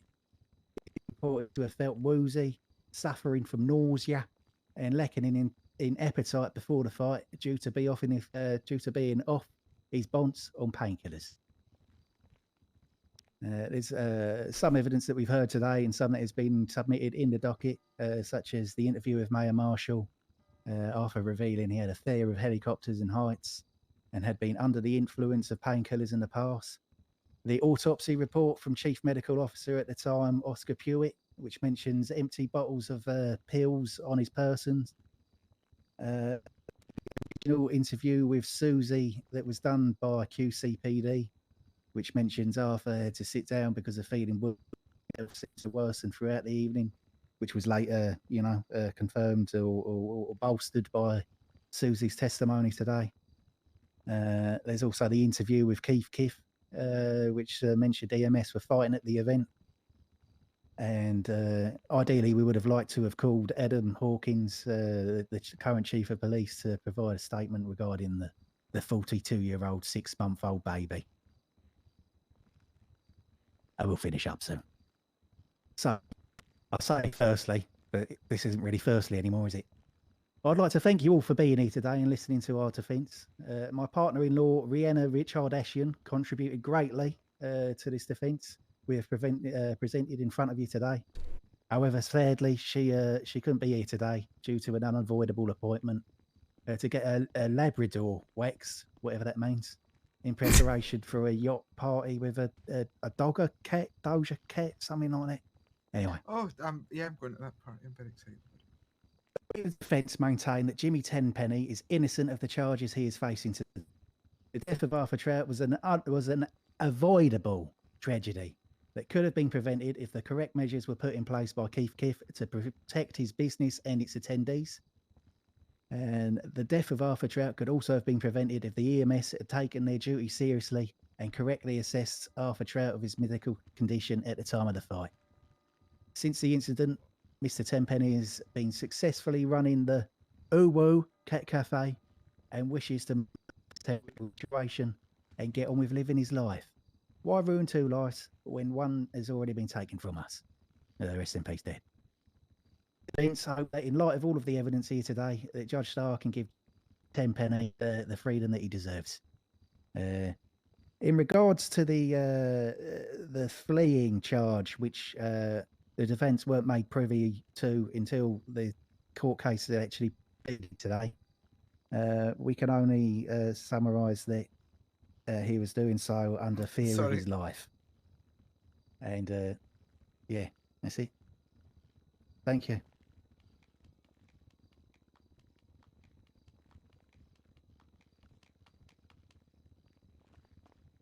Love you, Davey.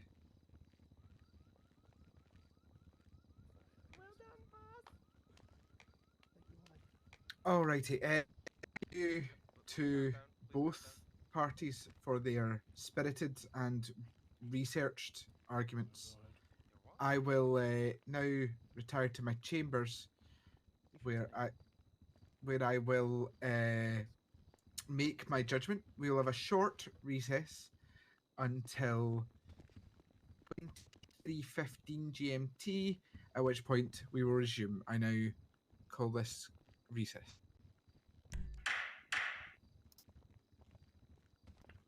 Bloody hell.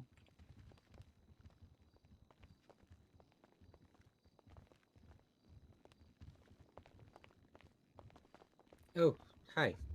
Where's the bog? Where's the bog? Oh, no worries. Oh, you're not feeling well. Dixon's busting for a pish. I don't know, we screamed it.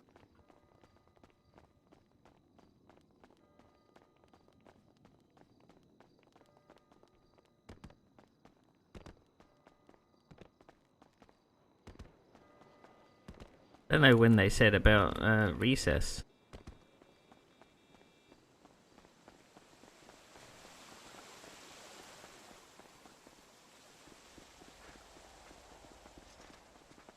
I'm glad my car is still there, though.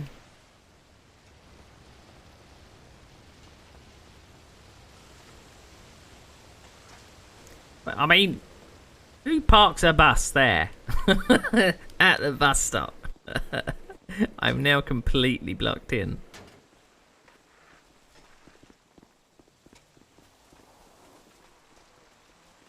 Doo-doo, doo-doo, doo-doo. Oh, very interesting. Oh, very interesting. Absolutely. Fucking car. What the I might frick? shit in myself, to be honest. Yes, well, they've just stolen my 1.3 I'm a bit angry. What the fuck? That's what I say. That's what I say. And as you should. Not What's you, happened? Bindi. Never found the toilet. Dixon, did you find the toilets? No, but I found the voting booth. Alright. Did you just pee in there? Yeah. How you doing, Dixon? You doing alright? Yeah, I'm alright. I ain't been shot for about a week. Oh, nice. I was shot yesterday, my man. Oh yeah, was that by the strawberry? No, it wasn't the strawberries. I got shot by Obama. There is This was still after the time. strawberries. Oh my god. Well, I had a load of gunshots. Because I had a load of money on me because I was going to the party. Yeah, that would have been bad crack. No, I had not long performed surgery on Deepmore after he got shot by some strawberries, and then I got shot by Obama. Strawberries? Yeah, there were some bad strawberries. Ah, Naughty strawberries, wasn't it? food poisoning, that's I bad. like your suit, Herman. Yeah, food Thank you very poisoning is bad. much. There's somebody... I was thinking. Don't do that. Hold on, I'm going to check if my car's Just running around the circle. Like 5 of us are fucked. I got excess energy. Been standing still too long. Yeah, fair enough. Fair enough. Lord, you're making me. Oh, I'm dizzy. For goodness sake. Look at fucking Orion hobbling, man. Poor lad. I get Like, some fresh air. I had to change his bandages earlier. ah, Whoever did the job on that. What time did they say that we were coming back? well, Rob won it. What, sorry? The bandages. What time did they say we should be back? 23:15, so 2 minutes. It did look So I'll good. probably start heading back in there now. Ah, yes. I bet it was Sebastian. You don't Do you need need any help up the food? stairs. Oh no, I'm fine. I got plenty of donuts to keep me going. Sorry, what were you saying about the stairs? Do you need help getting up the stairs? Oh, that would be very nice of you. Appreciate that. Could we make our place to our seats, please? You can carry me. Yeah. La la la la la. Thank you. You've reached your destination.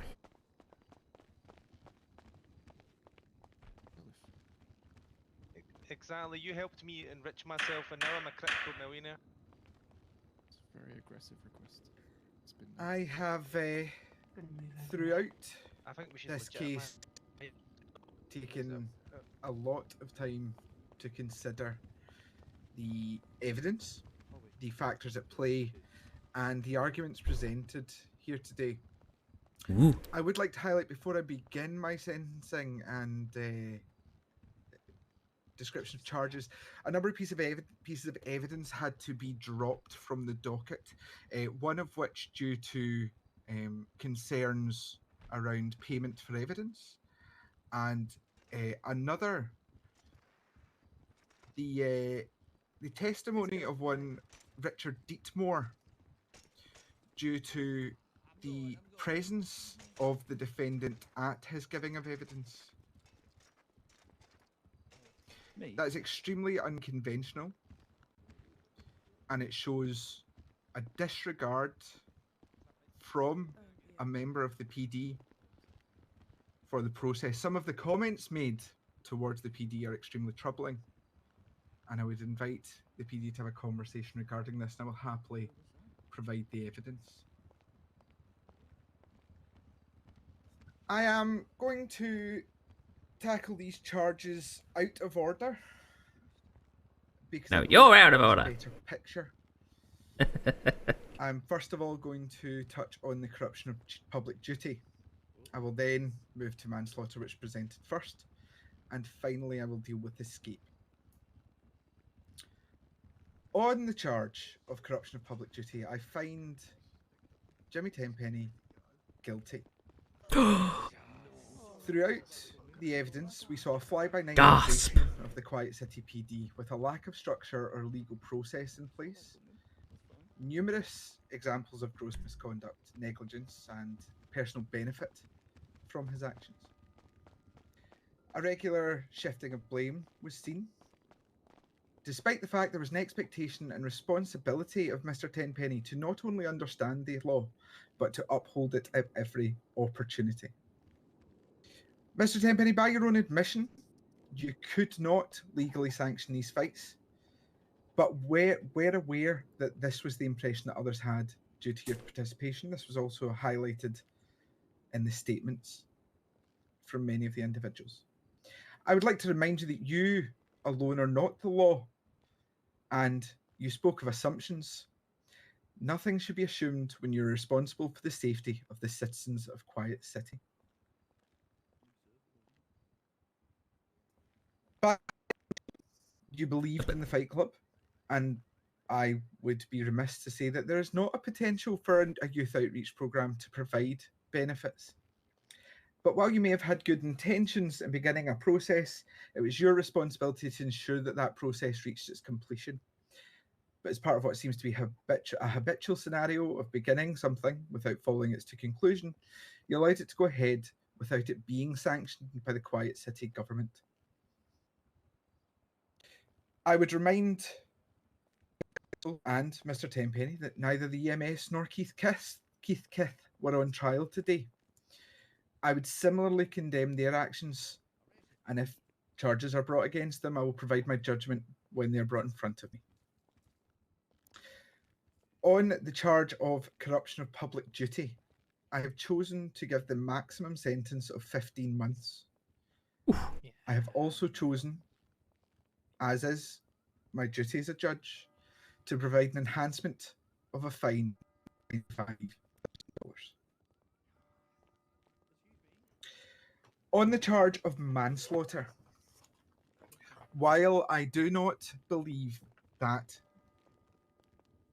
Mr. Tenpenny was the only factor in the death of Mr. Trout, I do believe that due to the evidence uncovered in the pursuit of the corruption of public duty, he did act in a rogue manner to give the impression that they were legally sanctioned.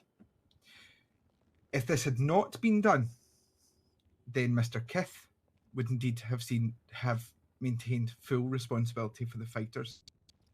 There seems to be a confusion around the fact of Mr. Tenpenny participating as a fighter and Mr. Tenpenny's role as captain of the PD, but it is impossible to separate the two. Mr. Tenpenny's PD, as I've said, gave the impression to multiple people who have testified today that the fight was sanctioned when he had no right or legal standing to do so. I have chosen to issue a reduced time and fine for manslaughter of 5 months and $5,000, but I do find Mr. Penny guilty. Guilty! Give him guilty! On the charge of escape, I do find Mr. Tenpenny guilty, and I will be issuing a time of 10 months. Yes. Mr. Tenpenny, you will serve the city maximum of 15 months in Bolingbroke Penitentiary and pay a total of $50,000 in fines. This will be issued and carried through immediately by the members of law enforcement present in the court today. My judgment based on the evidence that I have seen today and should now be carried out.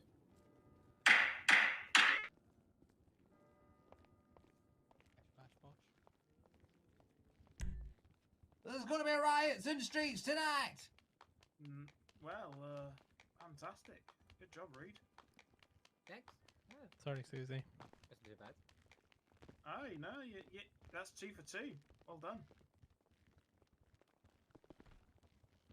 It's not celebrating, it's just, you did a good job.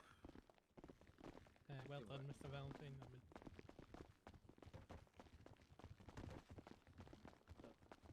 That was fun. Did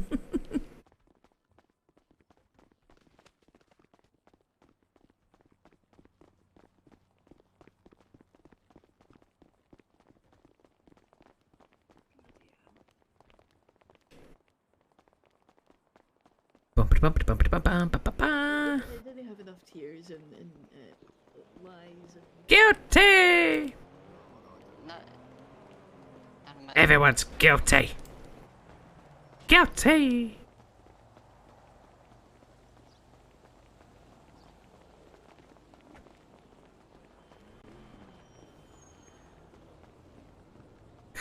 Well, that was interesting. Do you usually have white hair or always black hair? Lock him up as well. Always black, yeah, mate. All right, well... What was the bike? Well, it would be my bike, it would be a BMX. It's a BMX? Aye. You don't know right, I don't ever recall stealing a BMX, mate. Oh, Sorry. stressful, that. That's all right. A different person. I thought you might have dyed your hair black. No, What was your name? Sorry, mate. Where's he going in the stops then? Okay, well, I was actually gonna offer. You know what? I was gonna say. People still shouting. I can't stand there. It's a bit much. It's a bit much.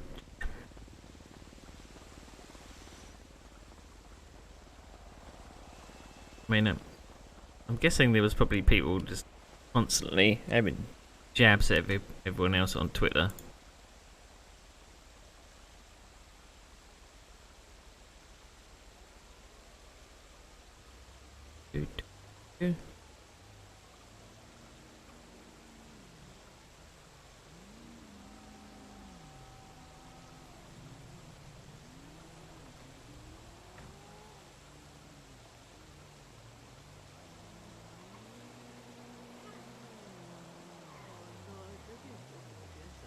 Was that a fucking honeydew impression? No. Make any sense, really? Well, at least I can get my car out now. Why am I following you, lot?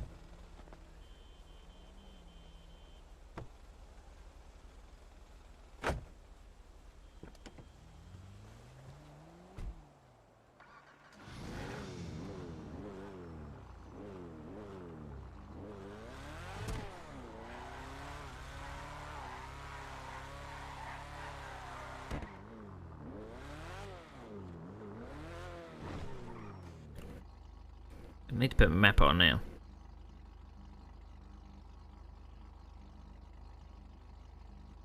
Well, that was interesting.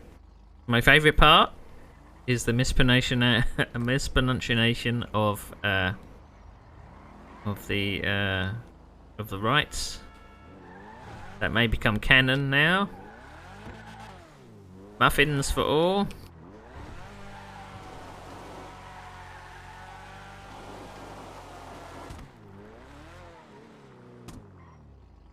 Muffins for all. I'm gonna put a seatbelt on.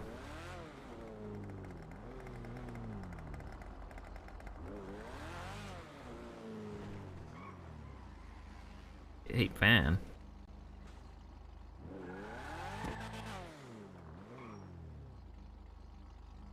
That's what I'll give myself.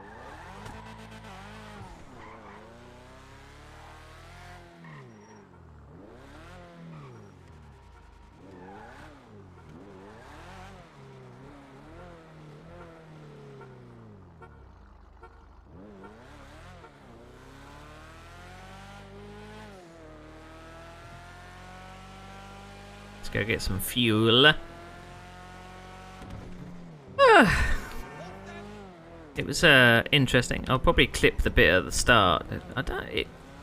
It sounded like, and I don't obviously know if this is what it physically was in the game, but it sounded like, and I think I could hear the direction as well.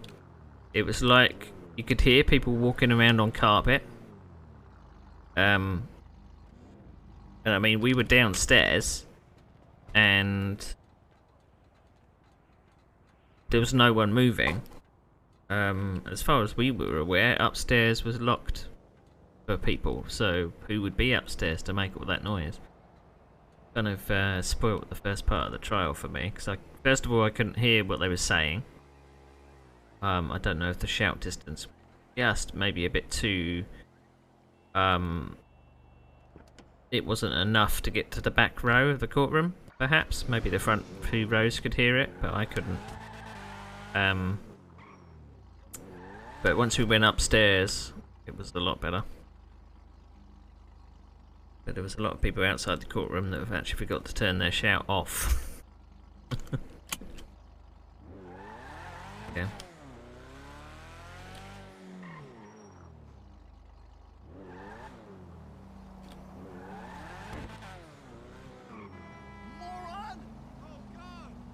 Alright, so tempted to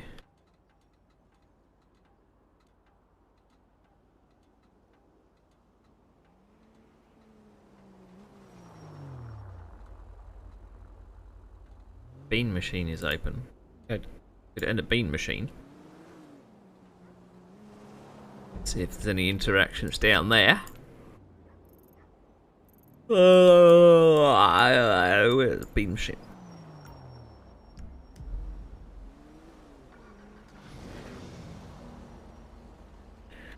Do. I'll have to get my club out again as well.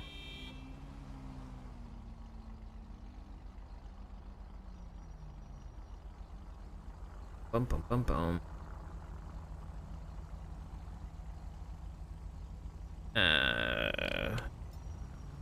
Let's get my club back.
Reason the seat belts are very loud, and the locking sounds, but the engine sounds are quite low.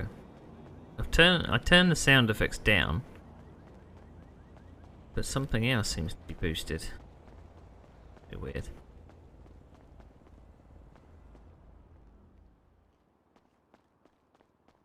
Hello.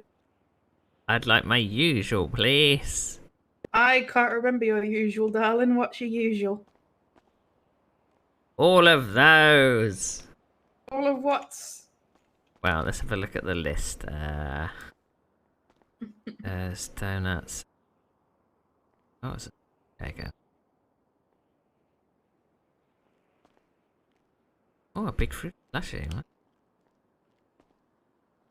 Don't know what that stuff is.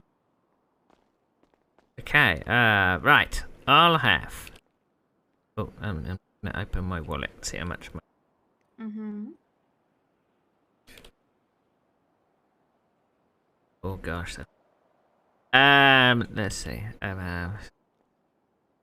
That's 5. I'll have 5 donuts. 1 cheesecake. And banana. And 2 big fruit slushies. All right, let me just add that up for you. 5 times 20 is 100. 110, 190. Let me just double check that. 5 times 100, 180. Yep. 190 indeed. Cash or card? It's cash, isn't it? Yeah. You have to come a bit closer for me to give you your food.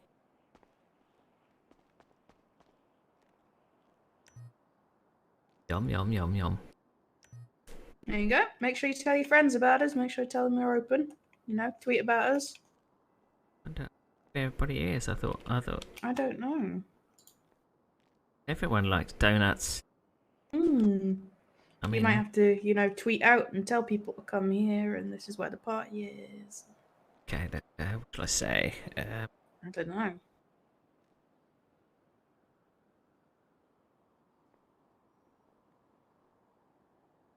Put.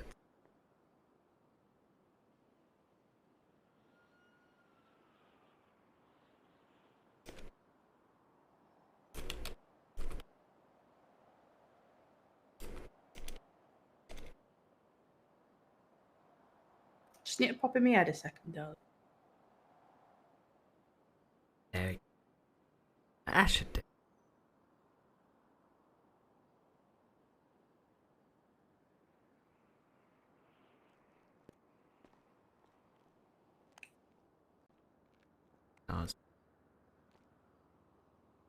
Right, I'm back though. Tweeted. Oh, thank you. Oh. I was going to put the word free and then not free in brackets to see if it would fool anybody. But An attention grabber, I like it. Maybe if we ever do any advertising, you could be part of our advertising team. Special offer. Get 10% off when you buy a drink and a donut. Yes. Cool.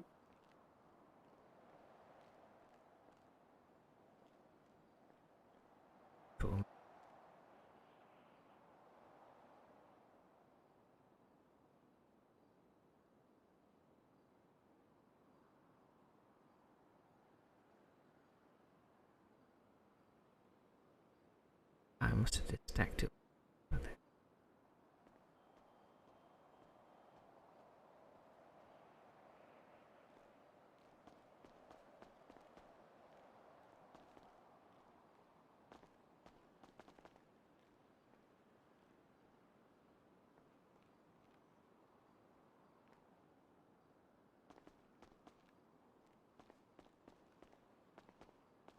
Oh, if you're doing something, it's okay.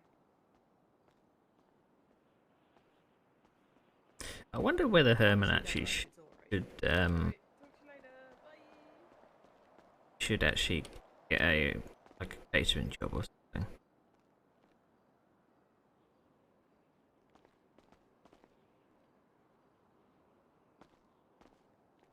Actually, fine.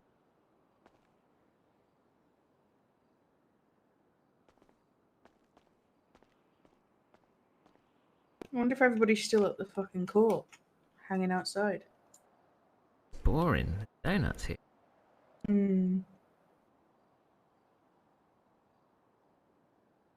It looks like somebody's been stealing cars during the trial. Naughty, naughty.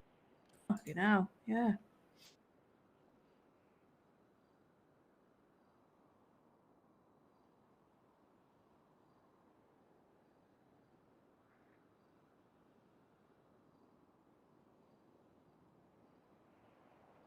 Lucky to get my car out. I was blocked in by a bus.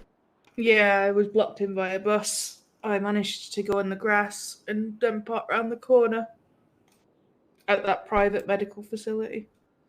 But we did park in the bus stop. Yeah, we did, which is why during the break I moved my car so that it didn't get towed. Good idea. I was surprised to come out of the courthouse and still find my car intact, to be honest. Yeah, same.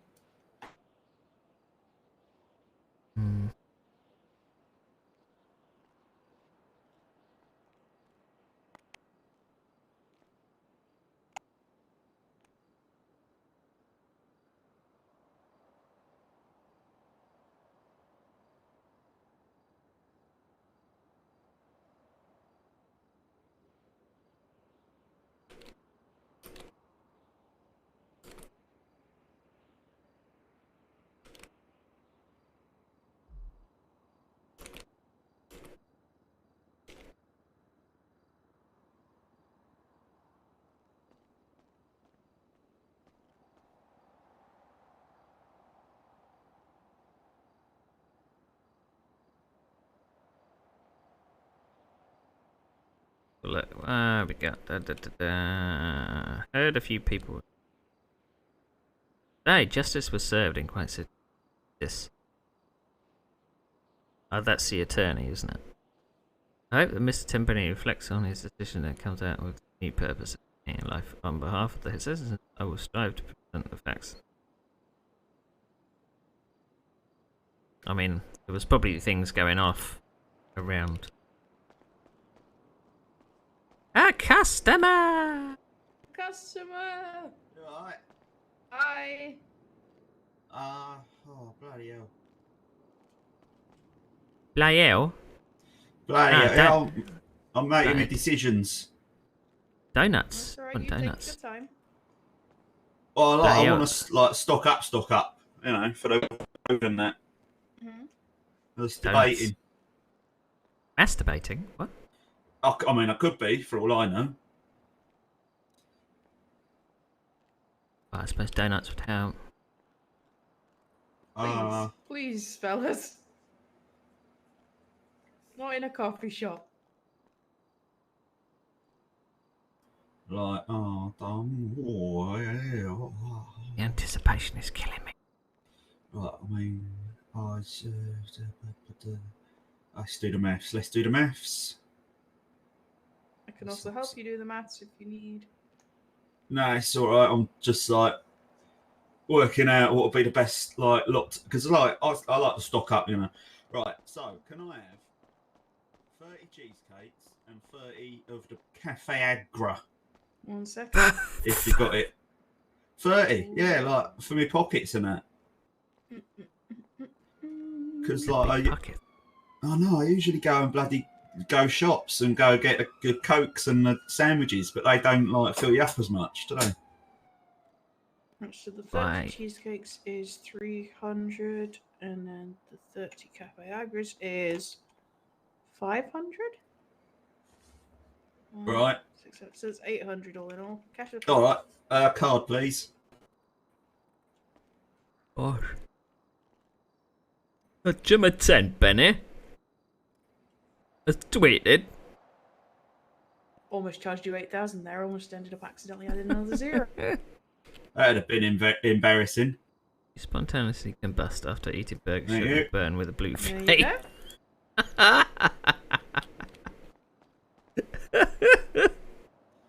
Oh, good. I'll stop that for a bit now. Yeah, that's good. Make Oh my sure God. you tweet about us. Hang on. I'll just do the selfies.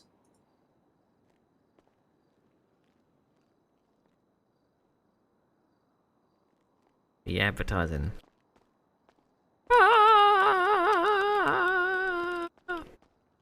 I mean, that apparently I saw today that taco trucks work.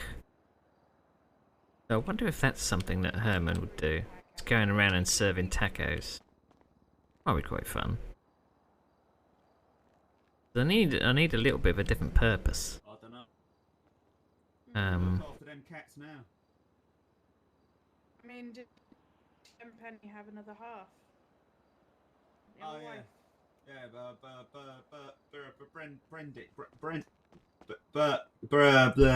Brenda. That's it. Mhm. Oh, my brain was moving slower than my mouth was. Mhm. sugar.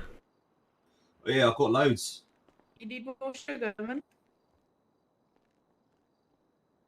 I think 30 cheesecakes. Hold want 30 on, pal. Hold on, pal. I've got something for you.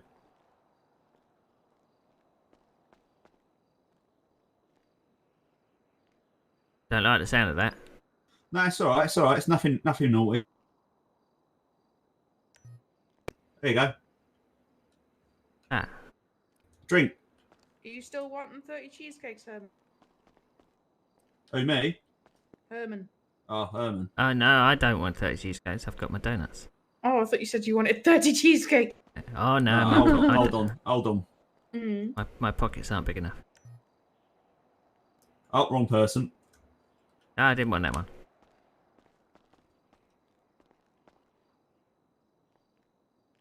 There you go. Oh, thank you. Happy birthday.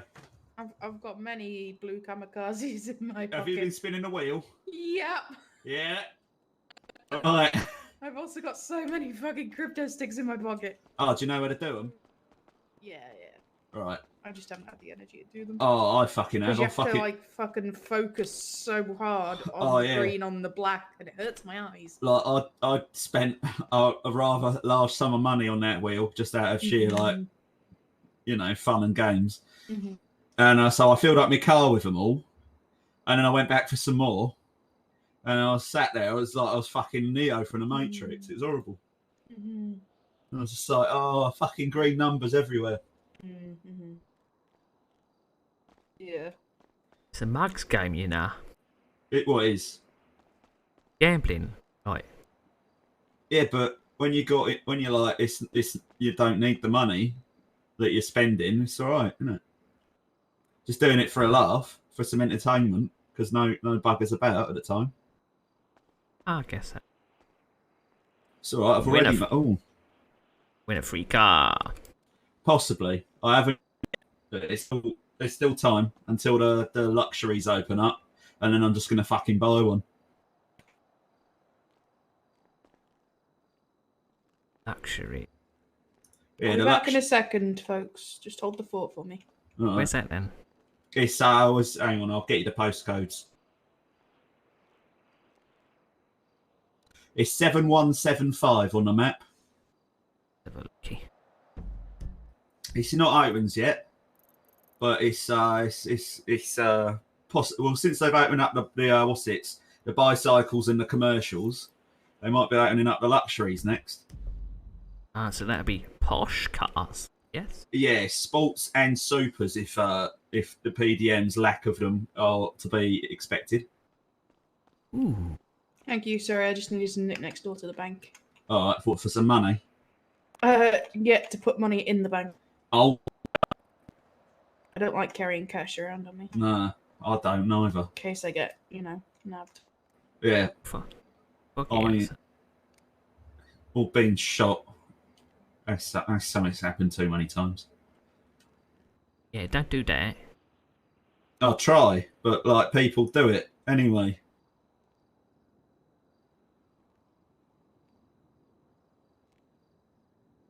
Everyone went then.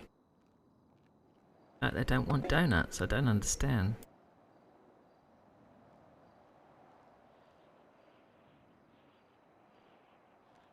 I'm gonna go have a drive around. See you later. All right. All right, bye. Bum bum bum. Not awkward at all. Considering our MC were the one that shot. I suppose that's Dixon, I think. Because that's who was tweeting. Ah! That's who was tweeting. The door lock's so damn loud. My rear window's broken. My front window's broken. A check of the volume. Wow.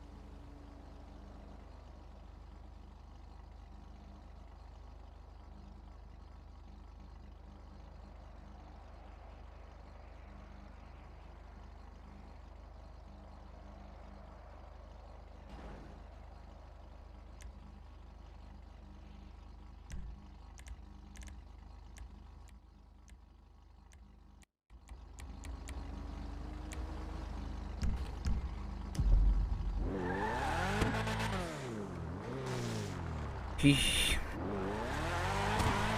Oh, shit. Steady on there. Right. Oh shit, it's 12. Quarter to 12.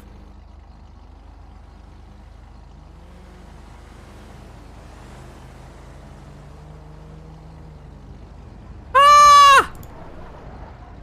Yes! Snow!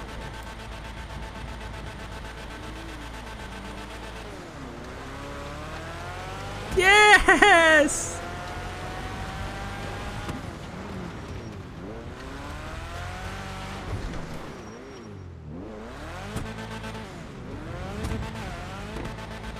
This is awesome!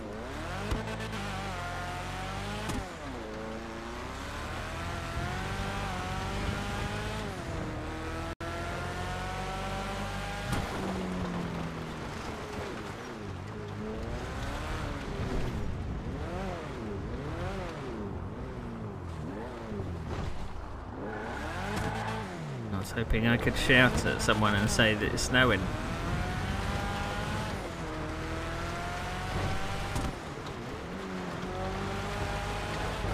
This is nice. I like this. Do we have any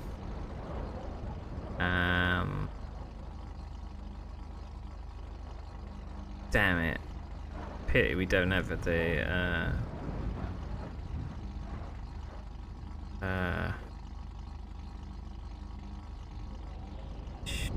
let's put on some synthwave.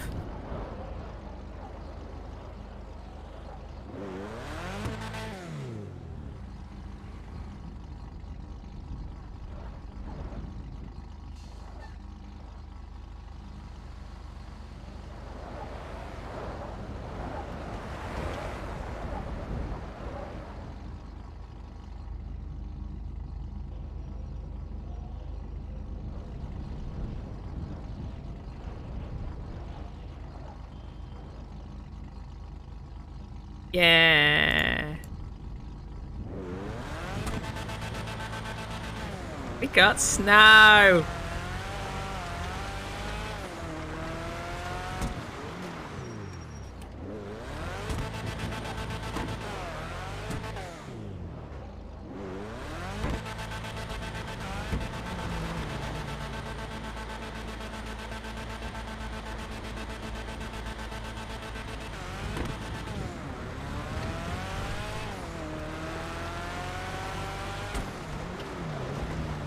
I wonder if it lets you do the... Because in GTA Online you can actually collect snowballs. I wonder if it's just a map thing.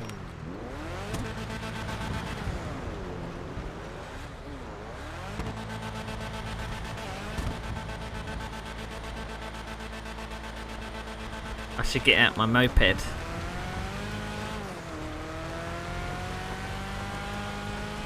Whee!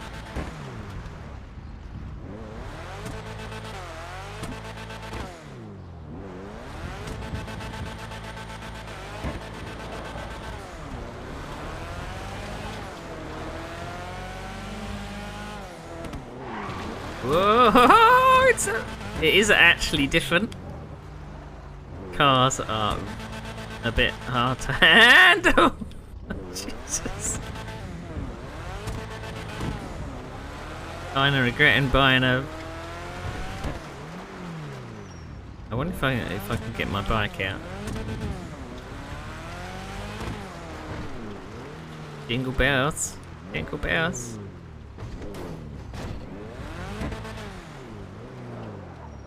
Right. Diddly-diddly-diddly-dee. Right, have I got... Where'd you go?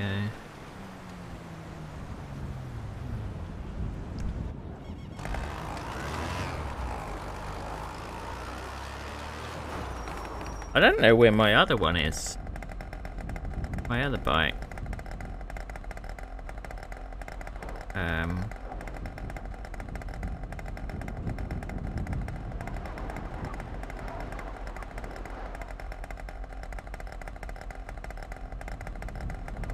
Or maybe it is an esky. Let's get the esky out.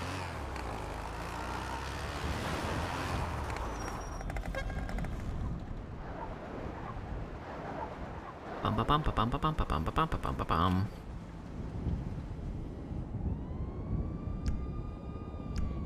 There we go. And we obviously want to wear a hat.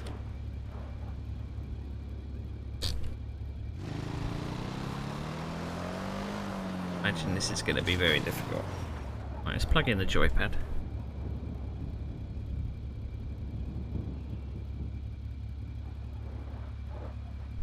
Maybe not, because it's too far to reach. Just have to stick with keyboard.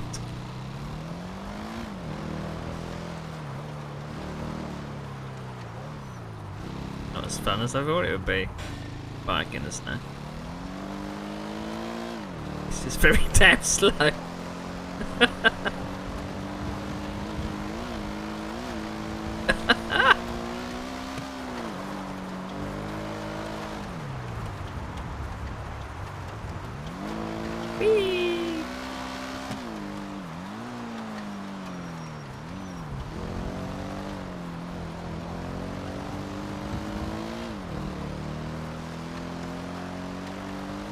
I don't know if the traffic density has changed as a result as well.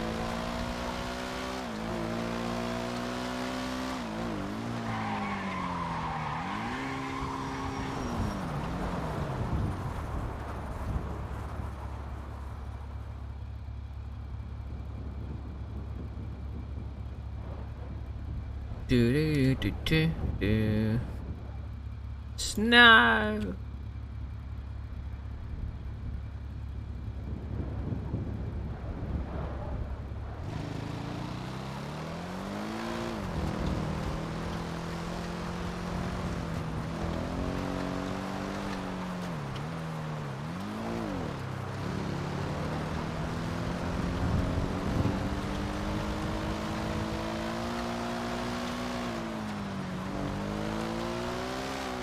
It's got death written all over it, really, isn't it?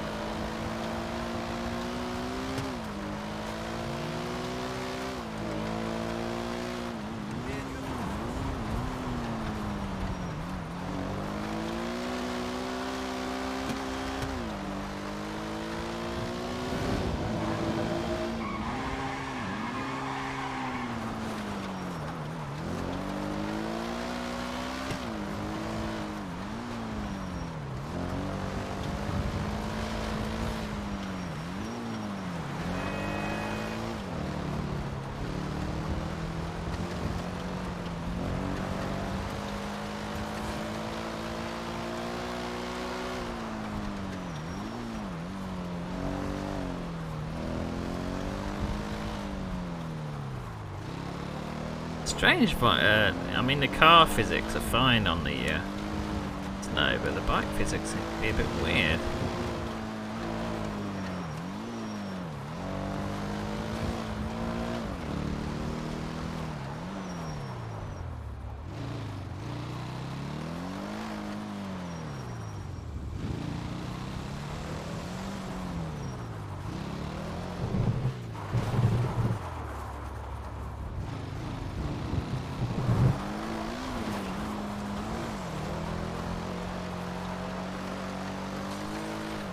I mean, a bike doesn't have a handbrake. I suppose the handbrake should just be the back brake of a bike.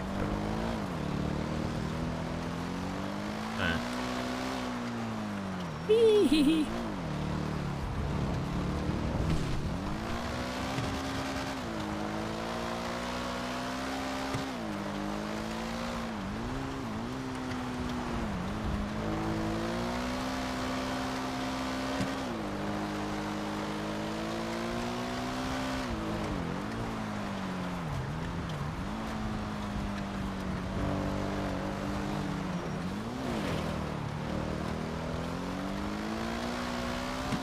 Maybe the bike physics are kind of nerfed a bit for snow because they might be a bit too hard to handle.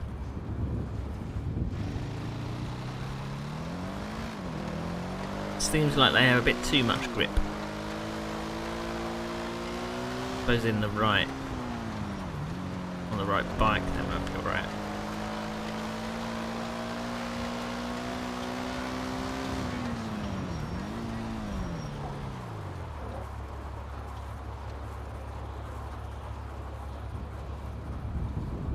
Crypto's at an all-time low. Bye bye bye.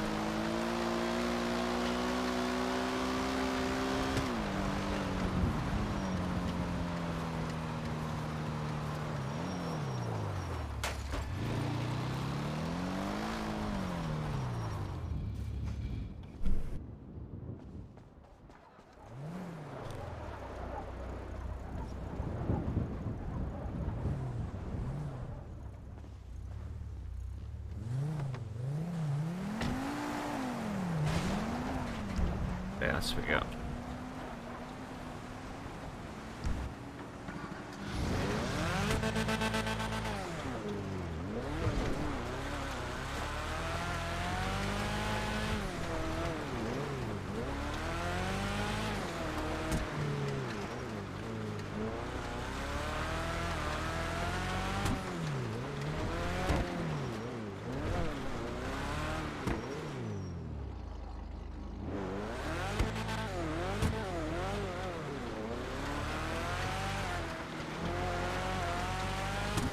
Seatbelt.